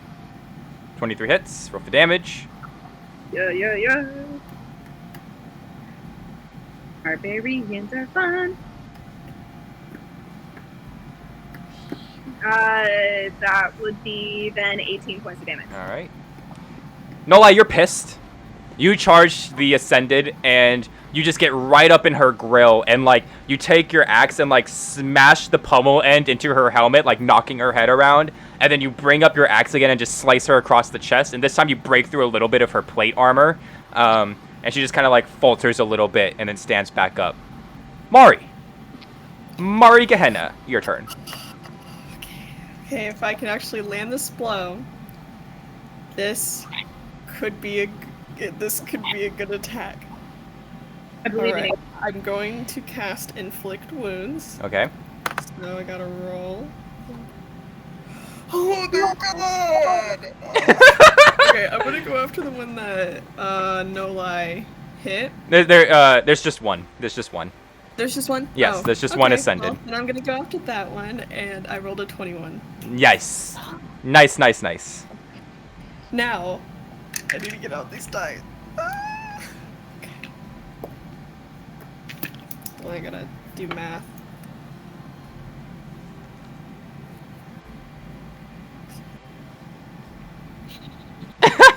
Coping with the little squishy.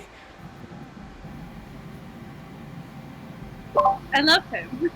He's so kawaii. This. Oh my god, shut up. It's a chinchilla. Notices your bulge. Go home, August. Guys. Between baby and then big baby. Oh, shit, I need my calculator. Math is hard, my friends. Math is hard. Yeah. Math is hard. I hate it. I'm really bad at math, guys. Y'all have no idea. I was in advanced math in all of high school, so Oh my god, isn't that so fucking great for you, Spike? I know pre-calculus. Let's go. Okay. 45 points of damage. How much? 45. Holy shit! Alrighty. Hey. Mari lets Yeah, loose yep. this bolt of dark energy that hits the Valterian Ascended, and you guys watch as her wounds like forcibly open up more on her body. And Mari just kind of stands there with a little smirk. Now it's the Ascended's turn. Oh, great. First thing the Ascended's going to do, the Ascended like takes her fist and holds it up to her chest, and she kind of like kneels a little bit, and she says, "Agaroth, heal my wounds." No. Oh, you're fucking kidding me. No. Ass motherfucker. Oh shit, I got really good rolls. The Ascended's gonna heal 35 hit points. So I did nothing. So I did nothing. Fuck. Nothing. And now for the Ascended's second ability, the Ascended is going to go into flight mode. So it's going to take itself off the ground and go into flight. And I need all of you to make me dexterity saving throws. Oh, motherfucker. You all need to make dexterity saving throws. I'm going to roll for Penelope. Penelope failed. Nat 20. Nat 20. Okay, Icar's good. I need to find all my Rolled an 18. 18. You're good. for that. Oh, thank you, please. Otto's I rolled a good. 19. Lenore's good. Mari's good. Aria's I got not. a 22. What'd you get? 22. 22. Okay. So, Nolai, Icar, Lenore, Otto, and Mari are only going to take half damage. Everyone else is going to take full great. damage. Wait, You guys... So, what was the roll that you got? Me? Yeah, like what did you roll, like as in for dealing damage? Oh, no. You all have to pass a dexterity saving throw of 18 or up to take half damage from this Oh, attack. Yeah. Shit. Damn. Okay. So, you guys all take half damage, but Penelope and Aria are going to take full damage. You guys watch as the Valterian Ascended takes flight into the air, and you watch as her helmet like fills up more and more and more with purple fire until a large breath weapon, a large spray of purple fire just scorches the entire earth, engulfing all of you in purple flames. So, Wonderful. Love that for us. Slaying, living, laughing, and loving right Aria and Penelope take 35 points of fire damage. Oh And my fucking god. Yeah. the rest of you God. take 16 points of fire damage. I'm not doing great. Oh, I'm really not doing great. All right, it's your turn, Iker. Iker, the Valtarian elite is in, or the Valtarian ascended is in the air, so you cannot hit her with melee attacks. And we don't have our healer here. 21. All right. So I'm gonna look up at it. Cast Infernal Odd blood minions, All right, and I'm gonna spawn 3 blood minions on it, and then I'm gonna explode them. all right. Roll for damage. Okay. So that one is. So it's gonna be.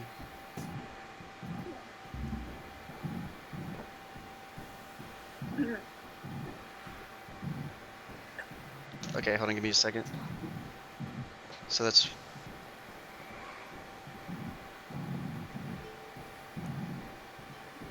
That's 51 hits. 51 points of damage. All right. The Valtarian Ascended is looking pretty damn hurt now as the blood minions explode on her. You can see her wings are still keeping her up in the air, but she's just kind of limply flying now. Otto. Oh, wait, no, Arya, sorry. Arya is going to try and send a firebolt. She misses. That's her turn. Otto, your turn. Oh. Thanks, Arya. Way to go. She just got Yay. scorched. Okay. She got burned in Pirates, and now she's getting burned in Godblood. Keep in mind, this has happened before. This poor woman. About how far Yeah. away am I from Penelope? You're right next to her. Oh, okay. Fuck yeah. I'm gonna help her up.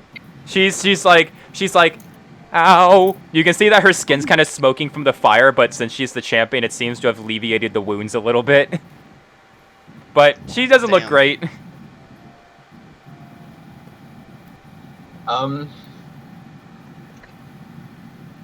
I guess I'm just gonna take her and run with me as I shoot another crossbow bolt at the fucker. All right, shoot another crossbow bolt at the fucker. 17 doesn't hit. 17 does not hit. The crossbow bolt goes wide. Now, no lie, it is your turn. But the Valtarian Ascended is flying, so you cannot hit it with your melee attacks. I do have a javelin. Can I throw You it can at her? throw the javelin at her. Yes, you can. Oh my god, please hit. Please. Shut the Please fuck up, let me hit. do what I need to do. Let me do Fucking go! let me do what Go! I love you. Uh-huh. I love you so much. Alright, well, I rolled a base of 18 with a +8, so I hit. That hits. Roll for damage. I don't have a whole lot of damage on this weapon, I will say, but I do got some extra stuff because I'm still rage. Lol. Okay, so that's gonna be 12 then. 12. Okay. Yeah. All right, Mari. I have a second attack. Oh, you here. do. How many javelins do you have? Well, I had the one, so if it's stuck in it, I do have a short bow though. Okay. I just wanted to get the javelin out of the way because I would do more damage. I have 50 javelins. I have 50 javelins. That would have been so funny. And Nolai's just like, yeah, I've just been carrying 50 javelins around. Oh my god, yeah. Is that 22? 22. That hits. Roll for damage. Yeah.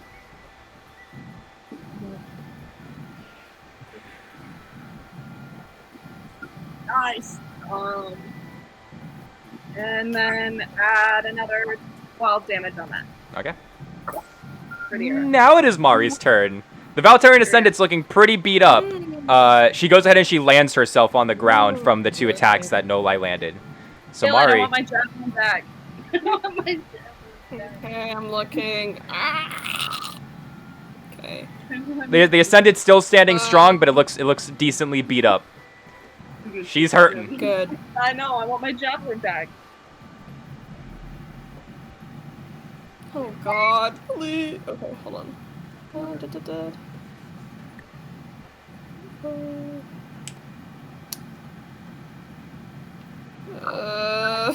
All of these will hurt everybody.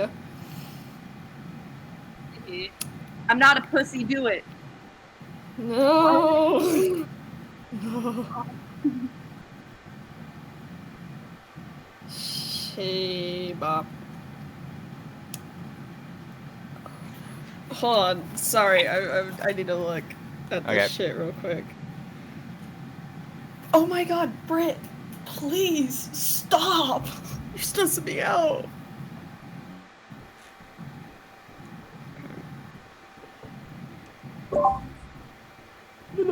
Okay,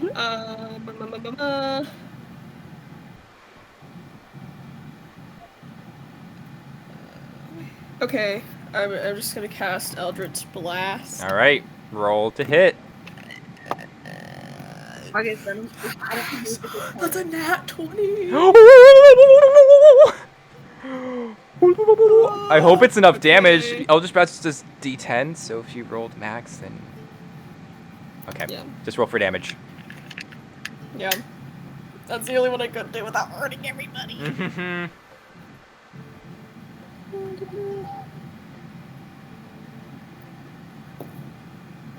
Alright, that's 8. Oh, the Ascendant's on 4 HP. You're fucking The Ascendant's turn. The Ascended takes their long sword that's still engulfed in fire. With their first attack, they're going to slash at Noli. Yep. And that's a natural 20. All right. Well, depending on what you do, I have a thing that I can do that might save my ass. We'll see. Noli, you are going to take 29 points of fire slashing damage. Actually, what I'm gonna do is I'm gonna use my reaction of Stone's Endurance and reduce that. Alrighty, so Play. 29 divided by 2 is 14. 14 points of damage. Oh boy, I'm supposed to roll for it. Oh, are you supposed to roll for it? Yeah, it's a 1d12 plus 4. Oh, okay, sorry, my bad. So go ahead and roll for it. There's 29 points taken so far. Alright, well, I got 14. So. 14. So 29 minus 14 means you take 15 points of damage. I'm still up, fuckers. Whoa! Whoa! And with the Valtarian Ascended's second ability, it's going to turn, and it's going to fly towards Otto. Otto, it's going to make a slashing attack at you, while at the same time trying to grab Penelope. Otto does a 19 hit. Alright. Otto, you take... Oh, these are good numbers. Oh, no. Otto, you take 38 points of slashing/fire damage. Oh. Whoa.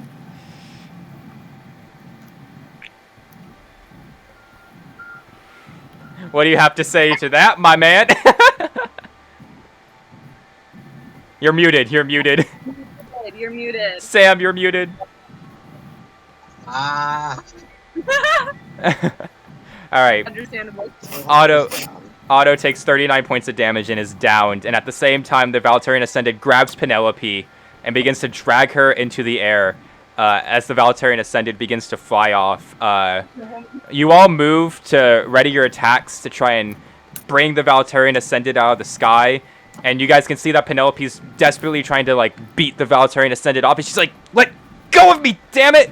And she's trying to squirm free, and she's like, "I said, let go!" And you watch as she all of a sudden engulfs in fire.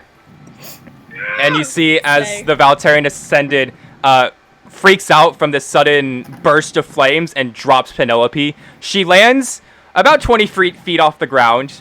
And you see that she lands in a giant pile of flames and smoke as the Valtarian Ascended flies off into the night sky and behind some clouds, retreating from combat. And that'll be the end of combat. Firstly, you guys run over and see that Otto is in a bad way. The Valtarian Ascended slashed downwards with her sword, and so Otto's shoulder has been, like, split, and it's kind of, like, almost in half. Like, it's like peeling open. and you can see like his collarbone from the slash. So you guys need to perform first aid on Otto now, or he's fucking dead. I got it. You know, Alright. I could cast a healing spell, but Oh, it's okay. Iker said he's doing it. So I run over there and I stop his bleeding. I keep his blood from moving from his body. All right. Well, make me a medicine check first with advantage, because you can do that. So roll me a medicine check with advantage. 19. 19. All right. Iker, you're able to stop Otto's bleeding. Lenore comes over as well with Arya, and together you guys use your blood magic to kind of push Otto's shoulder back to where it should be, and you guys like stop the bleeding and clot the blood. And I'm gonna say Juniper comes over, and you all begin to bandage Otto up. Nolai, you can see the smoking crater where Penelope fell. I'm not doing super hot though, so I don't know how well I'm gonna make it over there, but I'm gonna do my darndest. You're like clutching your guts in. It's fine. You know. Pilar will go with you while Mari is emo. Pilar follows you, Nolai, and Pilar looks into the small crater and says, "Penelope, are you alive?" The smoke kind of clears, and you guys can see Penelope is kind of standing up.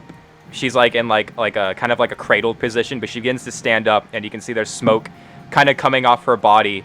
And she looks up at you all, and you guys see that her eyes aren't the normal green, but they're a bright, fiery red.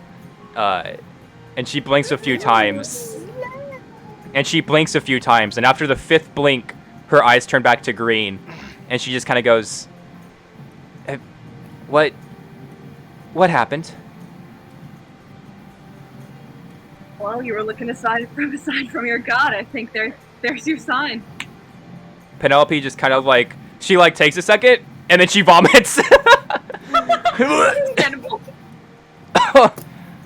Okay, she like stands up, and she like almost falls over. Yeah, Pilar and Nolai like grab her, and Pilar's like, "You took a pretty nasty fall there." Penelope's just like, "Yeah, so is that thing dead?" Pilar shakes his head. "Nope, went off into the darkness." Penelope looks over at Otto and just says, "Is Otto good?" She looks at you, Nolai. I'm sure he'll be okay. He's getting help, to be honest. You guys walk back over, and you guys can see that Iker and Juniper have fully finished bandaging Otto's shoulder. And Arya like places her head on Otto's chest, and she takes a second, and she goes, "He'll live." And she sits back up. All right, he'll live. But it would probably be best if he didn't do any tinkering for at least a week. That wound is very nasty. Oh, he's gonna hate that. He's gonna hate that, but he won't realize that until he wakes up. I guess I owe you that drink now, huh? You know, once we get it... I'm really low on health, guys. Lenore gets up and she looks at you, Iker, and she says, "When we go into town, everyone deserves a drink. No, like, come on, I can help you out."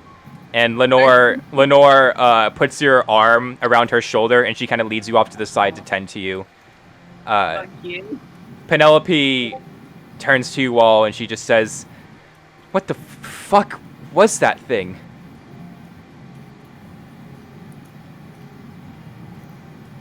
Iker? Mari? Do you guys want to say anything? That appears to be, and then I'm gonna take and like vial its blood off the edge of my sword. All right, Iker, And- you take the licks of blood that you got from the Ascended on your sword. Do you want to like do your thing where you lick it and stuff? Well, I'm gonna lick the rest of it off the sword and say, "Infernal art, blood mimic," All right. and then cause it to. You guys watch as a blood mimic version of the Ascended materializes next to Iker. But you can see its eyes, instead of being the bright purple, is just like a dark red. Arya gets up and she begins to inspect it, like kind of like walking around it, like kind of like a 3D model. Arya looks over at you all and she says, "Well, it appears to be an elite, but it looks like it's, well, It's been modified. yeah." She like looks at the wing and she just kind of touches it and she says, "You know, I hate to say this, guys, but this reeks of the Valtarians' one and true god and ruler, Agaroth." Wouldn't surprise me if they decided to do some fuck shit like that. Wouldn't surprise me either, Arya says. Arya looks over at you, Iker, and she says, "Did you know that the cult had possession of dragon blood?" I did. Well, I guess And you didn't think to share that information? What? Well, I mean, they've got like 400 different species of blood, so I mean, like Okay, but probably- you didn't think that the Voltarians having As- access to dragon blood wouldn't be alarming? I mean, it can't be anything as bad as That's lich their blood. god. You realize that, right? Like, their god is a dragon. So why wouldn't you say something? Well, I mean, I also have technically a god in me. I didn't think it was information worth sharing. I didn't think they would do something like this.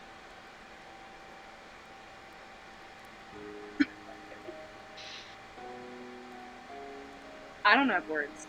But hey, now we know, and since I have it vialed, if one of those come back, we've got the same thing to fight it. So I mean, technically we're Oh yeah, safe.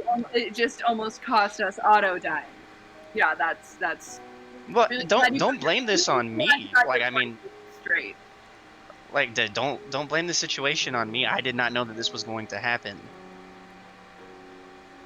And you mentioned that you know something related to this, and you don't say anything beforehand. You think I'm not going to be a little irritated at the fact that maybe we weren't as prepared for the situation as we could have been? Well, I don't think us sleeping would have had us any more prepared if we were awake. I mean, there was nothing else that we could have done. I mean, like I said, we don't have any information on this thing. You said you knew something. Just that it's got dragon blood in it. I mean, that's pretty much it. I'm not walking around in these circles with you. Lenora just kind of speaks up and she says, "No, Life, you could stop shouting so much, you're reopening your wounds." She's trying to bandage them. No, I was just gonna kind of like sit back and like give him a glare. Give him a good like. Iker takes and points his hand at No Lie and stops her blood, and then just walks away. Lenore looks over at Iker, and then she looks back at Nolai and just says, "Be glad that we're alive." And she finishes bandaging you up. Arya picks up Otto and kind of like slings him over her shoulder, and she says, "I'll take him back to the mech. I guess rest of us go to sleep." At this, Halgrim shows up, and he just says, "What'd I miss?" A lot. Where the hell have you been? Talking to someone. Is everything all right? Oh yeah, one of our party members was almost dead, but you know, yeah, we're good. What do you mean you were talking to someone? Halgrim just kind of looks over at Iker, and they both make eye contact for a second, and Halgrim's like, "That's of no one's concern right now."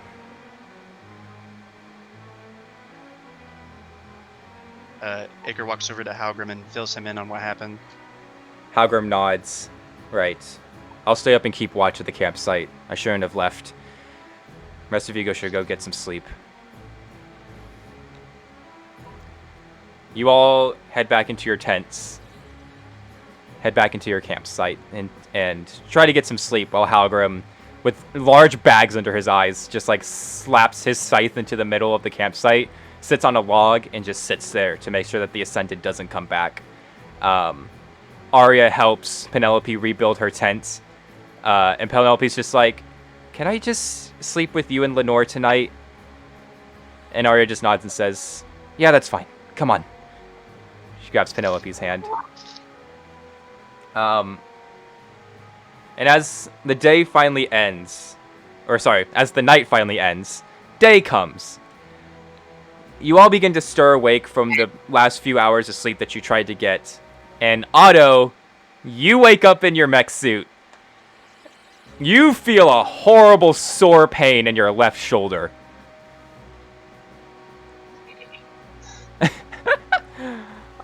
Understandable. Otto, you sit up straight and you see the copious amounts of bandages on your arm.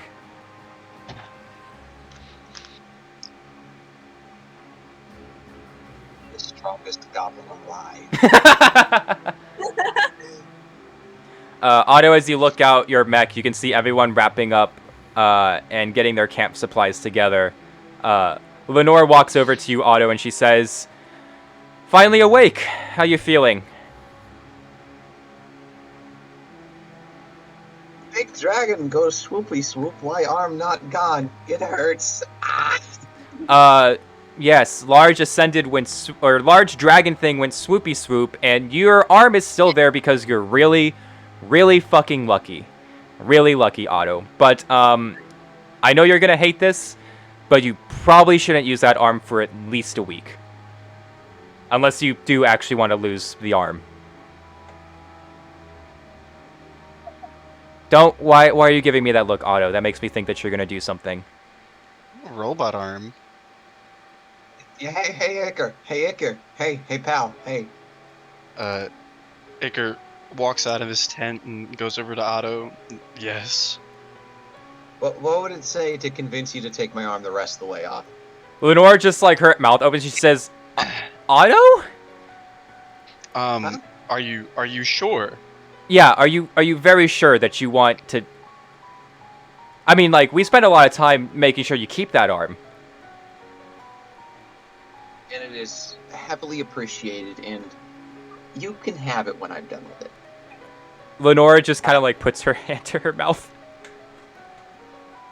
All right, and then Iker takes and forms this really, really scary, big ass, basically it's a gigantic scalpel, and goes, "This is gonna hurt a lot." Lenore's like, "You sure you're not having second thoughts about this?"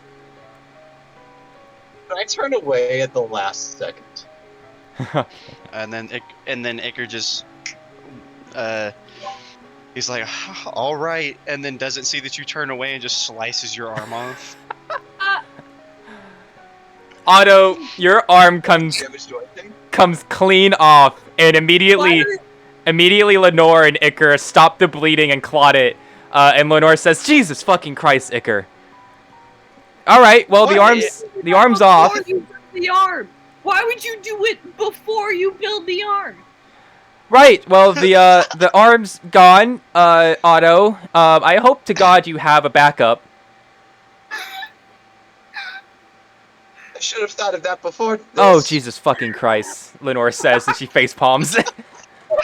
And then Iker just looks down and then goes, am I done here?" Yeah, sorry, Otto, but once the arm's off, we can't really reattach it anymore. The nerves are all fucked. Yeah. Does one of you want it? I'm good. I've had my share of body parts. Iker takes his arm and then well, I guess if no one's using it, and then he takes and sucks all of the blood out of it, making it look really, really crippled and everything, and then he gives it to Otto and is like, "Here, you wanna?" It's literally enhance your just goblin skin blood, and do whatever bone. you want with it. Yeah. I have an excellent idea of what to do with my arm. Okay, what are you gonna do with the arm? I'm going to take my arm and then shove it into my magic blender. Oh God. Okay. Okay. And then Iker just hands you your blood that came from the arm. Into the blender. Come on. Okay. Yeah, all right. just All pours right. it in the It's all blender. in the blender. You're blending it up. What the fuck are you doing? I put it in a mana battery now. Oh. Well, look at that. Reuse, reduce, recycle, everyone. Yeah. That's called composting.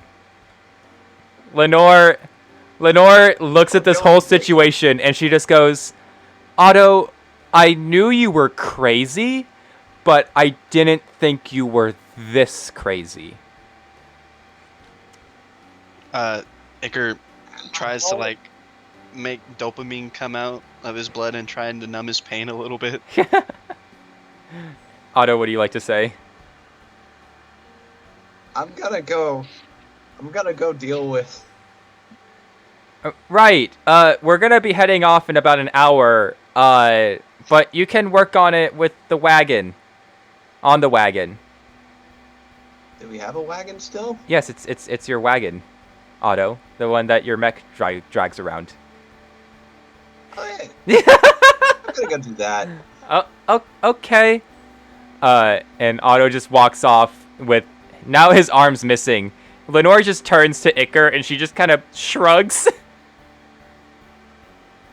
Guess he's just a crazy little bastard. Well, I'm gonna go see if Arya's doing well. And Lenore turns around and walks off to go find Arya.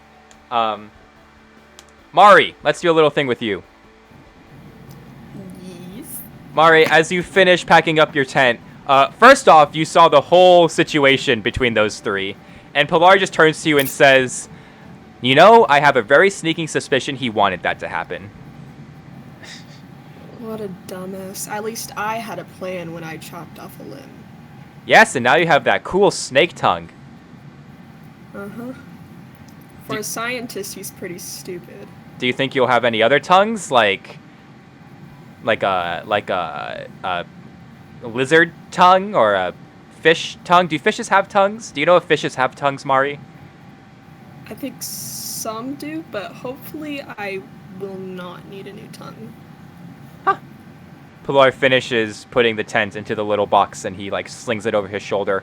Well then, we're off to the town near Darvox named Lumen. That should be fun.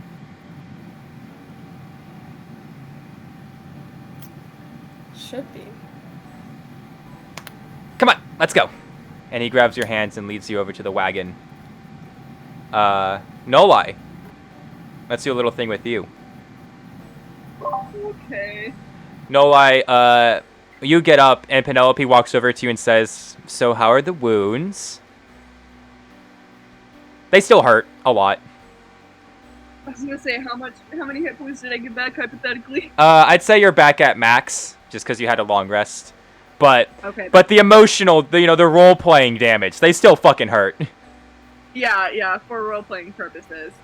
Yeah, she's just gonna kind of, like, shrug and be like, they're alright. They were dressed well, so I'll be okay. Penelope smiles at you and says, thanks for protecting me. I appreciate it. You were the first one to charge in. Yeah, well, I can't have you die in yet. No, I can't have any of you dying on me. Yes, even Iker. I know you don't like him, but don't want him dead either yet. Anyways, let's go. Everyone's packing up. We're heading off to Lumen. I guess I will go help pack up then. Alright. Nolai, as you begin to walk towards the wagon, you hear a voice. Many voices. Of course I do. In the back of your head. Yeah? What did they say, August? You could have won if you let us help you. You could have won if you let us help you. You could have won if you let us help you. You could have been stronger. You could have killed it with one blow. One blow.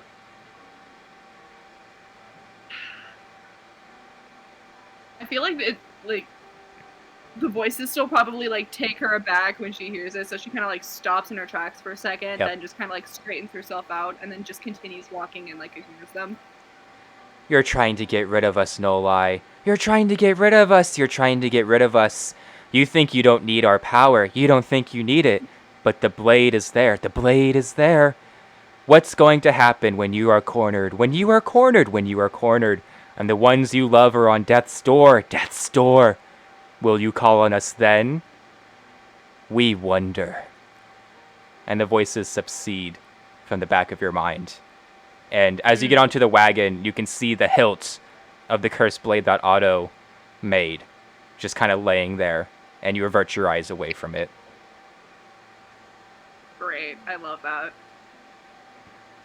Penelope looks over at you, Nolai, and she wants to ask you something, but she's like, I'll pass. Lenore walks up, and she kind of like slaps her hands on the wagon, and she says, all right, everyone in? I'll take your silence as a yes, Lenore says, as she turns around and walks to the front of the wagon. All right, Arya, sorry, Otto, if you could do the thing with the mech. Giddy up, boy! And I slap his ass. The legs start to... as you all begin to leave the campsite and head to the town of Luman. Now, I have about 30 more minutes of gameplay before we end today's session, so let's do it. Our little wrap-up. 30 more minutes? You guys arrive in the town of Luman after about another 5 days of travel. Luman is a small town right outside of Darvox. You can see that it's rather small. It's got a couple buildings. There's a large inn. You can see that there are some markets around. You all arrive and you can see Valterians kind of walking around the place. And as you all arrive into Luman, Arya sees the guards and she says, let me handle this. One of the Valterian soldiers walks up and says, all right, who might you all be? Arya kind of leans over the wagon, showing her titties. And Arya just goes, oh, dear Valterian soldier, we're just a bunch of wandering travelers. We've had a very rough few days and wish to find refuge in your quaint little town of Luman, she says, and she kind of like jiggles her titties a little bit. The Valterian soldier just kind of looks down at her breasts, and then he looks back up at Arya and he says, all right, but just stay out of trouble, you all. And Arya just says, oh, yes, of course, we're going to stay out of so much trouble. Don't you worry about it, you little sweet thing. And she sits back in the stagecoach like main chair, and she just kind of like nudges Lenore, and Lenore just kind of chuckles to herself as the mech suit fully walks into town and stops in the middle of the town. You all get up. Lenore and Arya says, right, we're going to go see if we can try and find some information on the best way to get to the mountains. Rest of you, well, go do your thing, but try not to kill anyone. We're right next to a major city, so yeah. All right, let's go down the line real quick. Let's start off with Mari. Yes. Mari, what do you wish to do in the town? Oh, great.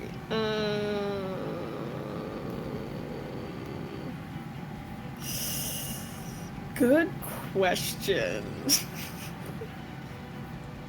Let me check my equipment.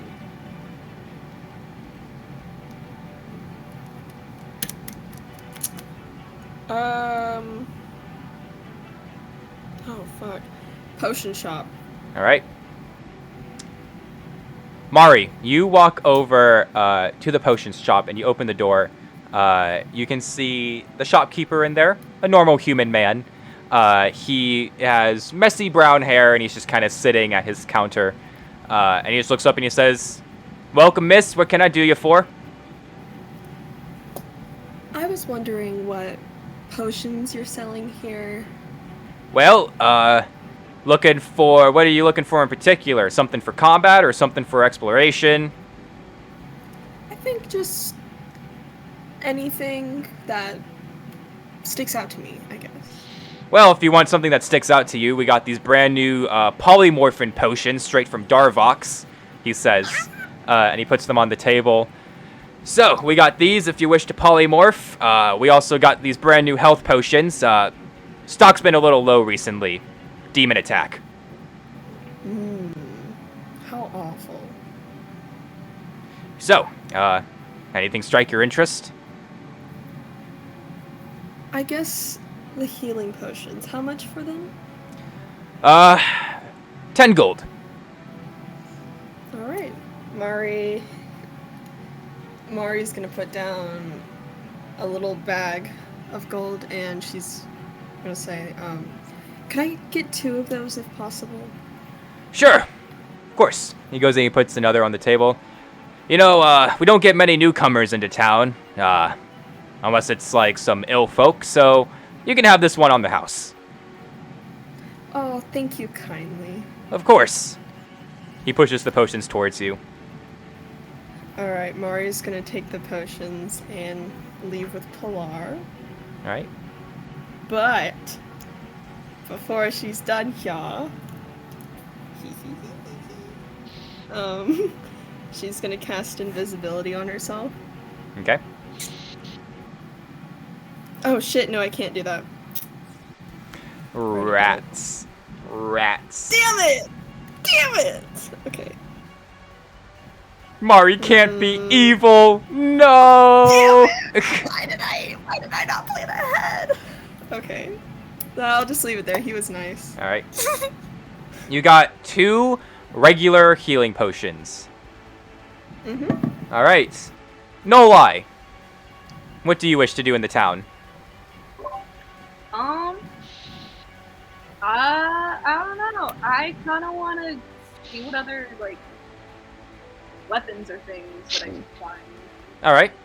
Well, there is no blacksmith in town, but Otto. I don't trust him. Otto. That's my only option. I'm just keeping the weapons I got. No. I mean, no lie. As you're looking around for a blacksmith, Lenore walks up behind you and says, Arya's off to go ask the locals for some information. But she grabs you and then she grabs Otto. You two have had a pretty rough night. Maybe I could get you both a drink? Lenore says, and she raises her eyebrow a little bit. Why not? Perfect. I would absolutely love that. Right. Now just check your DMs. Alrighty. Yes, Sam. We can do that. All right. Saying I started last night, how far along am I? I'd say about halfway. You got the first part. You just have to build the bottom section now. Lenore leads you guys over to the tavern, known as the Ruby Giant Inn. And the doors go ahead and swing open, and you're immediately met with the warm smell of food and alcohol. And as you guys walk in, a short little woman walks up to you all, and she says, "Hello, dearies. How can I help you all today?" Ow! Caitlin is panicking. Sorry. Listen. This short, very kindly-looking woman just looks up at you all, and she says, "Would you all like a table?" Lenore looks down and says, yes, we love a table. Perfect, follow me. And the short little woman leads you guys over to a round table, and she sits you all down. So, what will you all be having today? Food, drink? Lenore just says, I'll just have whatever you have on tap, and whatever these two want. Booze. The goblin wants booze. All right. And what about you, miss? The lady says. I'll do the drink as well. Perfect. Little goblin man, do you want something strong or... Just lost my arm in the war, madam. Oh, terrible. Horrible, tragic day is befallen me. If I could get just a smidgen of empathy in the form of some liqueur, the woman, I would be very grateful. The woman places her hand on your shoulder, Otto, and she says, "Don't worry, my friend. I understand. My son just left for the war, and it's a heartbreak. It's so sad. I'll get you the strongest thing we have." And she walks back over to the bar, and she comes back around, and she places a large bottle of whiskey on the table. Phoenix Fire whiskey. Good shit. The old woman kind of leans on the table and she says, "I don't mean to pry too much, but I don't see that many tieflings in these parts," she says, looking at Lenore. And Lenore just says, "Oh, right." And she touches her horns. "Yeah, wouldn't imagine that you see that many tieflings." "Oh, no, actually my son's a tiefling," she says. She has a big smile. "Oh," Lenore says, "that's, wonderful. Is he here?" "No, he left yesterday." she said, and she's kind of looking down at the table. But it's always great to have new patrons. Anyways, is there any food I can get for you all? Go with something to eat. House recommendations? Well, the meat pie is to die for, or I could get you guys a large thing of mashed potatoes or a steak. No, I'll go meat pie. Meat pie. I'll go for that as well then. Meat pie. Lenore says, do you have something lighter? Maybe fish? Yes, I can bring out a cooked fish as well. She goes ahead and she like closes the notebook and she scuttles off. Lenore looks over at you two and says, you know, three of us should enjoy this while we can. Probably not going to be sitting this comfy for a while. Yeah. I see no issue with that. Well, Surrounded by beautiful women, strong drink, lots of food, and no well, Otto, why don't you go ahead and pour us a drink? Oh, wait, actually, I'll do that, she says. And she grabs the bottle, and she uncorks it, and she pours a shot for each of you. Oh, I laughs at that for sure. Lenore, laugh while you can. Lenore picks up her glass, and she, like, clinks it with your guys's, and she says, to new friends, she says, and then she downs the shot. New friends. To new friends. You all down the shots. No lie, you don't feel anything. Lenore, she feels a little bit. Otto, one shot, and that's already like a good majority of your body weight, so. That's a big woman. All right. The little tavern woman goes ahead and she brings you all a meat pie, and she brings Lenore a fish, and she goes ahead and she's like, well, if there's anything else you guys need, anything you need to ask about or anything, just let me know. Well, darling, dearest little old woman. Of course, thank you all so much, she says, and she runs off. Lenore looks over to you and she says, you know, it's funny, it's sometimes odd to think about that there's other tieflings besides me and my sisters. I mean, I met another tiefling before, but she kind of looks off to the side. Maybe not on the best terms with her.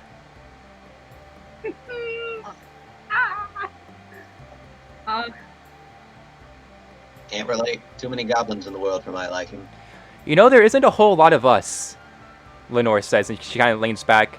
You know, for all this demonizing, don't see a whole lot of tieflings around. Or if you do, they're usually, well, not in good positions. She points at herself.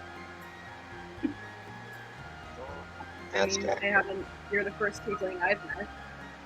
Really? She says. That's interesting. Well, is that a good thing or a bad thing? It's a good thing, don't worry. Lenore smiles. Thanks, no lie. Alright, I need another shot, she says, and she pours another shot. She downs it. Alright, let's go over to Iker. You guys are just enjoying your drinks. Iker, what do you want to do in the town? Is there anybody available left or am I by myself? Penelope has went off with Arya, so it's just you. Okay. What is available in the town? Well, there is a general goods store, a potion shop, a tavern, and that's really about it. There's no blacksmiths or anything.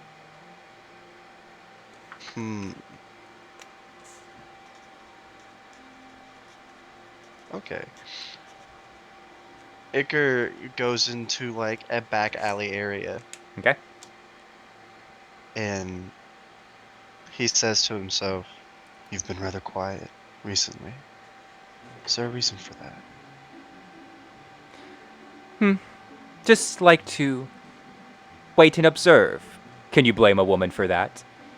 And you watch as these ravens that probably aren't really there, just through your vision they are, materialize, and you see that Sartosa materializes and she's kind of leaning up against the alley wall.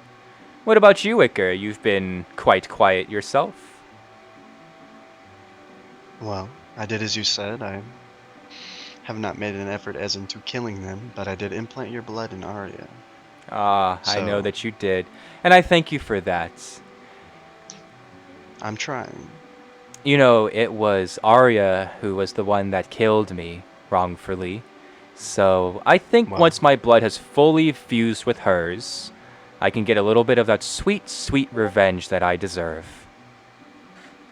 Well, would you consider that as me continuing to make good on our deal? I would, Iker, but you see, I can only give you so much power as the blood is infused with you. You see, the longer and longer you keep my blood in you, the closer and closer we can become. So, don't worry, my little darling, she says, and she kind of like brushes her hand against your cheek. I'll be giving you more of my power very, very soon. Just be a good little boy and continue to play for mommy. Iker leans in and he kisses her and goes, "Oh, I will." Sartosa takes a step back and she says, "Good, Iker. Very good." Iker goes ahead. Iker goes, Sartosa goes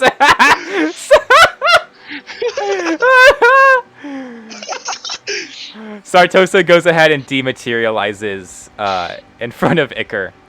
Iker, is there anything else you wish to do? I guess Iker just goes into the tavern and honors Otto's request and goes and buys him a drink. All right.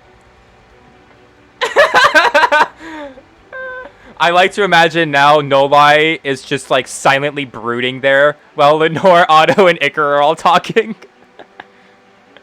Oh, if Iker's there, she's just like not enjoying herself anymore. She was having a great time drinking with Lenore and Otto, and then he showed up, and now she's like, oh. No. And then Iker walks in and gets Otto a drink. All right. And Otto then is getting fucking blackout. All right. I feel like Here, little man. Yeah. Hey. No, Oh! I want to do something. I want to do something. Okay. All right, Otto. As a gift to you, do you like drinking? Yes. Okay. Iker makes a small nick in him and pulls all of the alcohol out of his blood so he can continue to drink more. No. That is. Put it back in. Put it back in. No. He didn't take all of it out, but he took out enough so that he can continue to drink and not black out as quickly. Oh my god. Lenore's just like, you know, I never thought that my mom's powers were going to be used for alcoholism, she says. And he goes, yes, your mom's powers are being used for a lot of things. Alcoholism. And whatever the fuck you and her are doing in the back alleyways. Oh, wait, you knew about that? I mean, my mom's the demon of seduction. You don't think that she's being horny as fuck around you. I know that woman, alright? The amount of men that she brought home and fucked while I was taking care of Arya and Sasha in the back room, alright? She plows through men. Lenore's a little drunk. Man, I would take care of her in a back room, and that's another addition to the horny. Oh god, I don't want to think about you fucking my mother, Lenore says. Iker slowly chuckles and sits down beside Otto. I Alright. feel like the time with the succubus wouldn't end well for you anyway, so I feel like we should just let him do it. She doesn't even look like that. She's a fucking raven monster. That's what I'm saying. Just let him do it. I don't know. Maybe he's fucking into that. Maybe he's a monster fucker. I don't know. I don't want to think I about mean, that. Okay, Iker. I don't like you enough to know these things about I need another shot, Lenore says. me too. All right. so Iker nicks Lenore and then rips all of the alcohol out of her and leaves. Oh, lady, we're gonna need more alcohol. I'm gonna fight this dude. Just one day. You know, if you do fight him, do it after we kill Mallory. Not before we kill Mallory, after we kill Mallory. Then you guys can have all the fucking fun in the world. But Fortunately, we need him for now. Until we don't. And then it's Iker yells from outside. Anyway. God, I didn't think this was gonna happen when I signed up for the Valterians, Lenore says. You guys hear Iker yell from outside, "You still wouldn't beat me," and then just walks away. All right. I'm gonna kill him. I need. All right. Let's move on to Mari, because I'm gonna be evil to Lee. You really going to just sit there while Spike puts me through this shit and then bully me? Mari, you and Pilar are walking outside, and you can see Iker leaves the tavern and walks off some alleyway to go do his weird blood shit. As you're walking off, Mari, you can see Penelope begins to walk up to you and Pilar waves. Hello, Penelope. How goes the scouting? Well, we seem to have found some information. You two want to come along? Oh, yes, we'd love to, Pilar says, and he looks over at Mari. I guess. Right. Well, Arya's talking to them right now. Come on. Penelope leads you all over to a house on the outskirts of the town. A small farming house. And you guys can see that Arya is at the front of the house, and she appears to be talking to two individuals. A large, gruff man with a large ginger beard.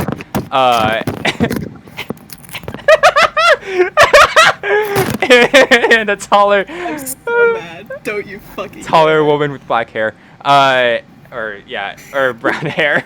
Brown hair.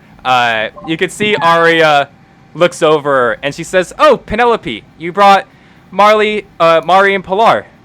Mari, Pilar, Penelope. This is Ivar and Tova." Ivar waves at you and says, "Greetings, good to meet you all." Tova waves. Anyways, I've been asking them information about where possibly we can find the best route through the mountains so we can find a safe dock and get the hell off of Aetherfall. So, anyways, Ivar, as you were saying.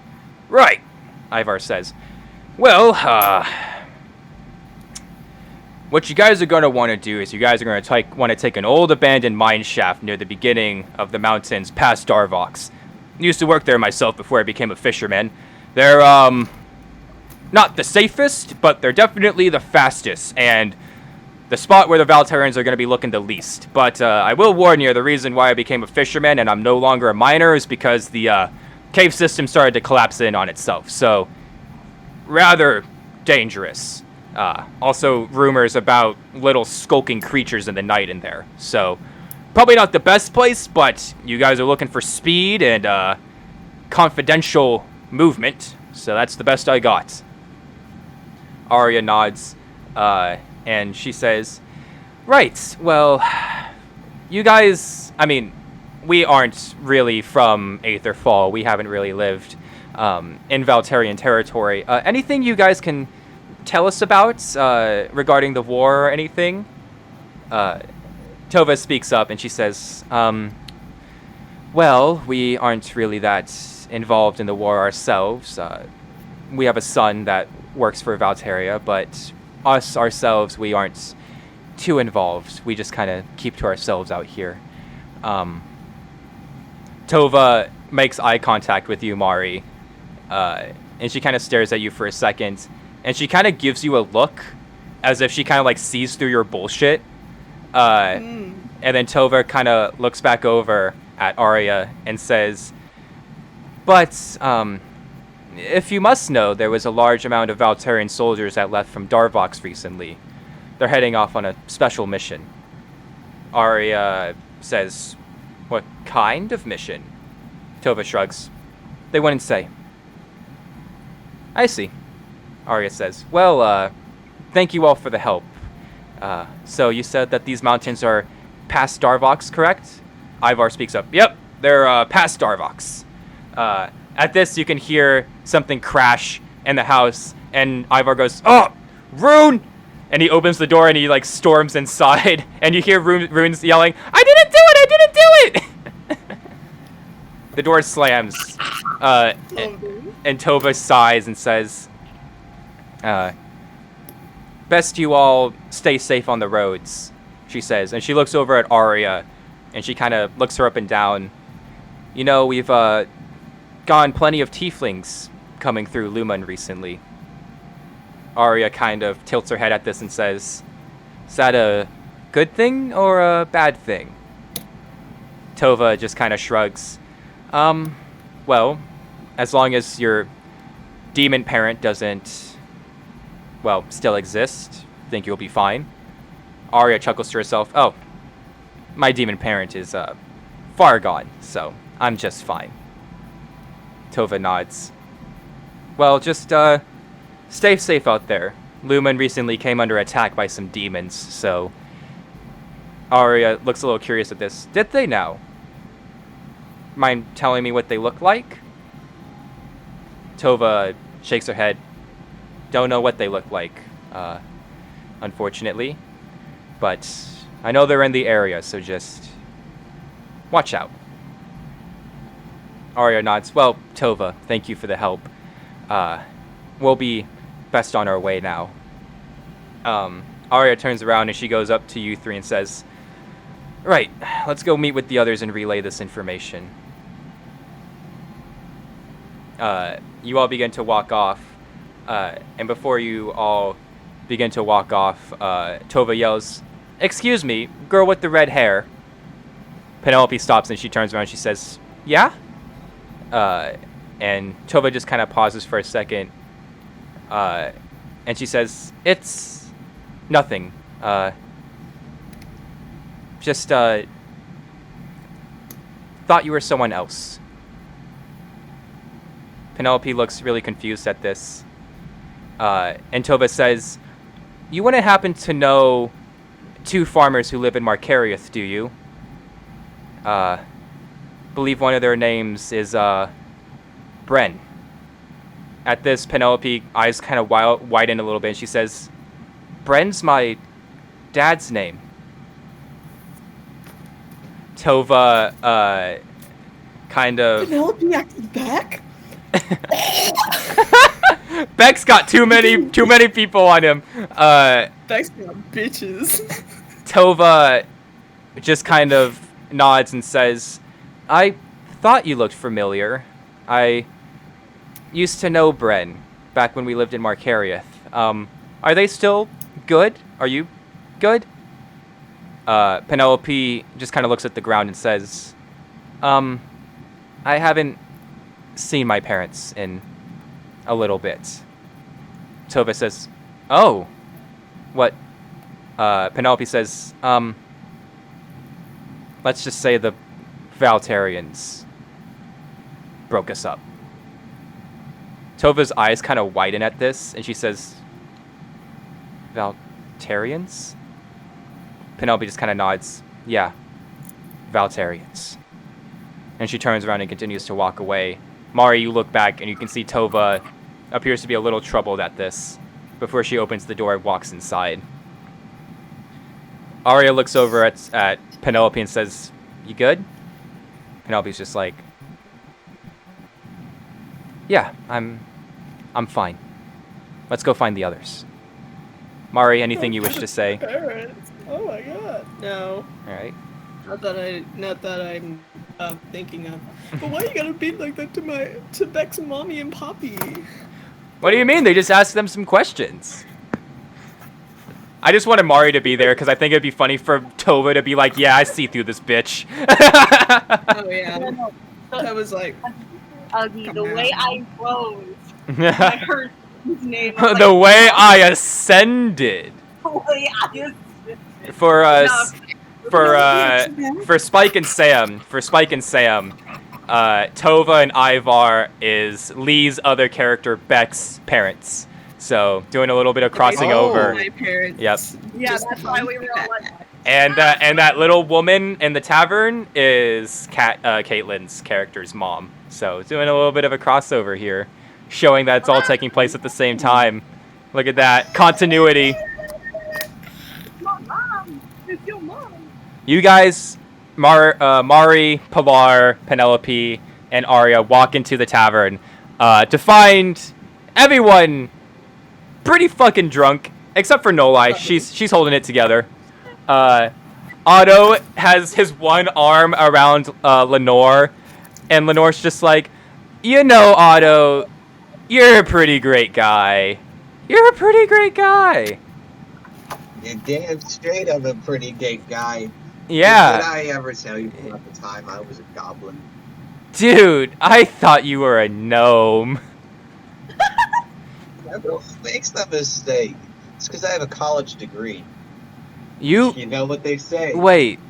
Those gnomes. What's a Get a college? degree. I don't know anymore. Oh, that's sad. Lenore says. It's supposed to be a place to learn. Oh, I was homeschooled. Lenore says. Oh. That sucks. Yeah.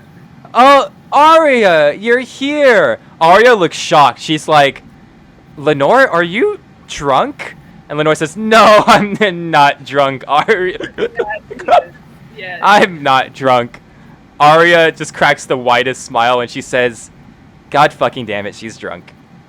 Arya walks over and she like wraps Lenore's arm around her shoulder and she gets up and she says, you know, Lenore, the pirate crew would have wrecked you if you ran around with us. You would have been blacked out on the floor.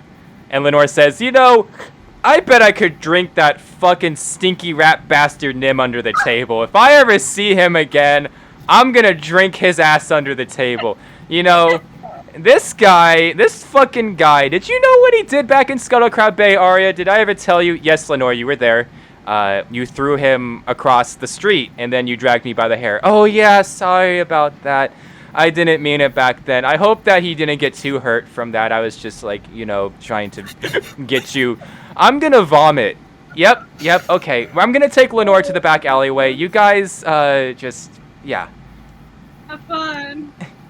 Lenore and Arya leave, and Pilar looks at you and says, so, found out where we need to go.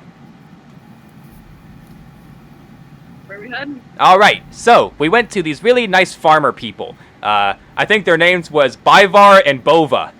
So basically what we need to do is we need to go past Darvox, but not into Darvox, because Darvox is where Valterians are, and Valterians are bad. So we need to go around Darvox. She said there will be a mountain near Darvox, and there'll be an old abandoned mineshaft that no one goes into. And she said that'll be the quickest, fastest, and most concealed way to get through Aetherfall. We just have to go throughout the entire mountain line, throughout the entire abandoned mineshaft, and probably some dank, dark ruins, and then pop out the other side. And then boom, we can find a dock and head to Durandar. What could go wrong? Oh yeah, she also said that the mineshaft was collapsing in on itself and there were dark, scary creatures in there, so that may be kind of bad. Okay. But it's our best way. And it's probably Mallory free. No Mallories or Pyres, so that's got to count for something. If the Valterians aren't able to track us through there, it would give us an advantage. Exactly. And let's be honest, do we want to deal with collapsing or Valterian? I would rather deal with the collapsing, falling apart mineshaft and that crazy bitch Mallory any day of the week. I Alrighty, Pilar says, and he goes ahead and he grabs Mari. We're gonna go find Iker. You guys, make sure that Lenore and Arya are fine. Oh, and also, I'm gonna go find Halgrim as well, Pilar says, and he begins to drag Mari along. See you guys all later. Yeah, man. Love you. Love you too, Otto. And Pilar blows you a little kiss from his metal helmet. Aww. There's more action than he gave Mari. Alright. You guys finish your drinks. Iker and Halgrim are found and regrouped with the party. Lenore barfs out all of that liquor. And you all gather up and begin to set off for that mine shaft that Tova and Ivar told you guys about. And to hopefully navigate through Aetherfall safely to get to Durandar to meet the Duke. And we're going to end today's session on a cutscene. Oh My God. My God. Okay, before that happens, though, I really need a fucking pee. So, like, I'll be right back and then I'll finish it off. But I need a fucking pee so badly. How much water did you drink? I have a gallon thing of water. All right. So I'll be right back. Stop.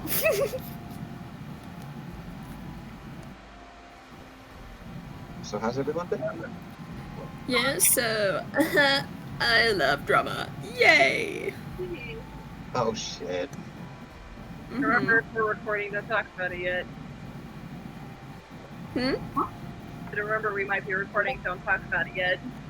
Oh yeah, I know. Okay. That's why I'm not. That's a good start. No. What group chat are you guys talking in? Why am I not invited to the group chat? This is so sad.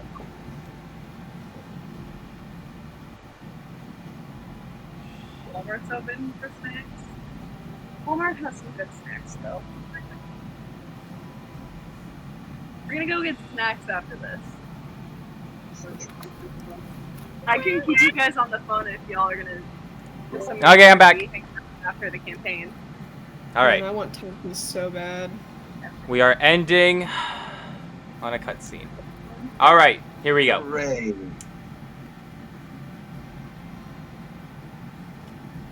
The scene opens up with a open window into what appears to be a large study room. You can see Mallory is at the table writing something down in a book. At this, you hear a clash and a clatter as the Valetarian Ascended, bruised and battered, arrives on the windowsill of Mallory and takes a step in before kneeling on the ground. Mallory looks over and says, "So, what's your status?" The Ascended looks up and says, "Forgive me, my lord. I was unable to capture either of the god champions. From my guesstimation and scouting, they're in the town of Lumen, probably heading for the mountains." Mallory stands up and closes his journal and walks over. "How are your new powers faring, Ascended?" The Ascended nods. "I feel great. They battered me up pretty badly, but..." The Ascended takes off her gauntlet, and she shows that her wounds have almost completely healed already. "This dragon blood, I heal in a matter of minutes. It's incredible." Mallory smiles. "Good. I want you to continue hunting down that party. And I think you're in need of some assistance." The doors open, and two more Ascended walk in. The female Ascended stands up and walks over to the other three. "The three of you are to hunt down those god champions in the party. We've already tested one Ascended, and from field reports it went swimmingly. So, the three of you are going to bring them in. Any questions?" The Ascended shake their heads. "Good. Then you're dismissed. Find those god champions, and bring them to me. And as for all the others, kill them."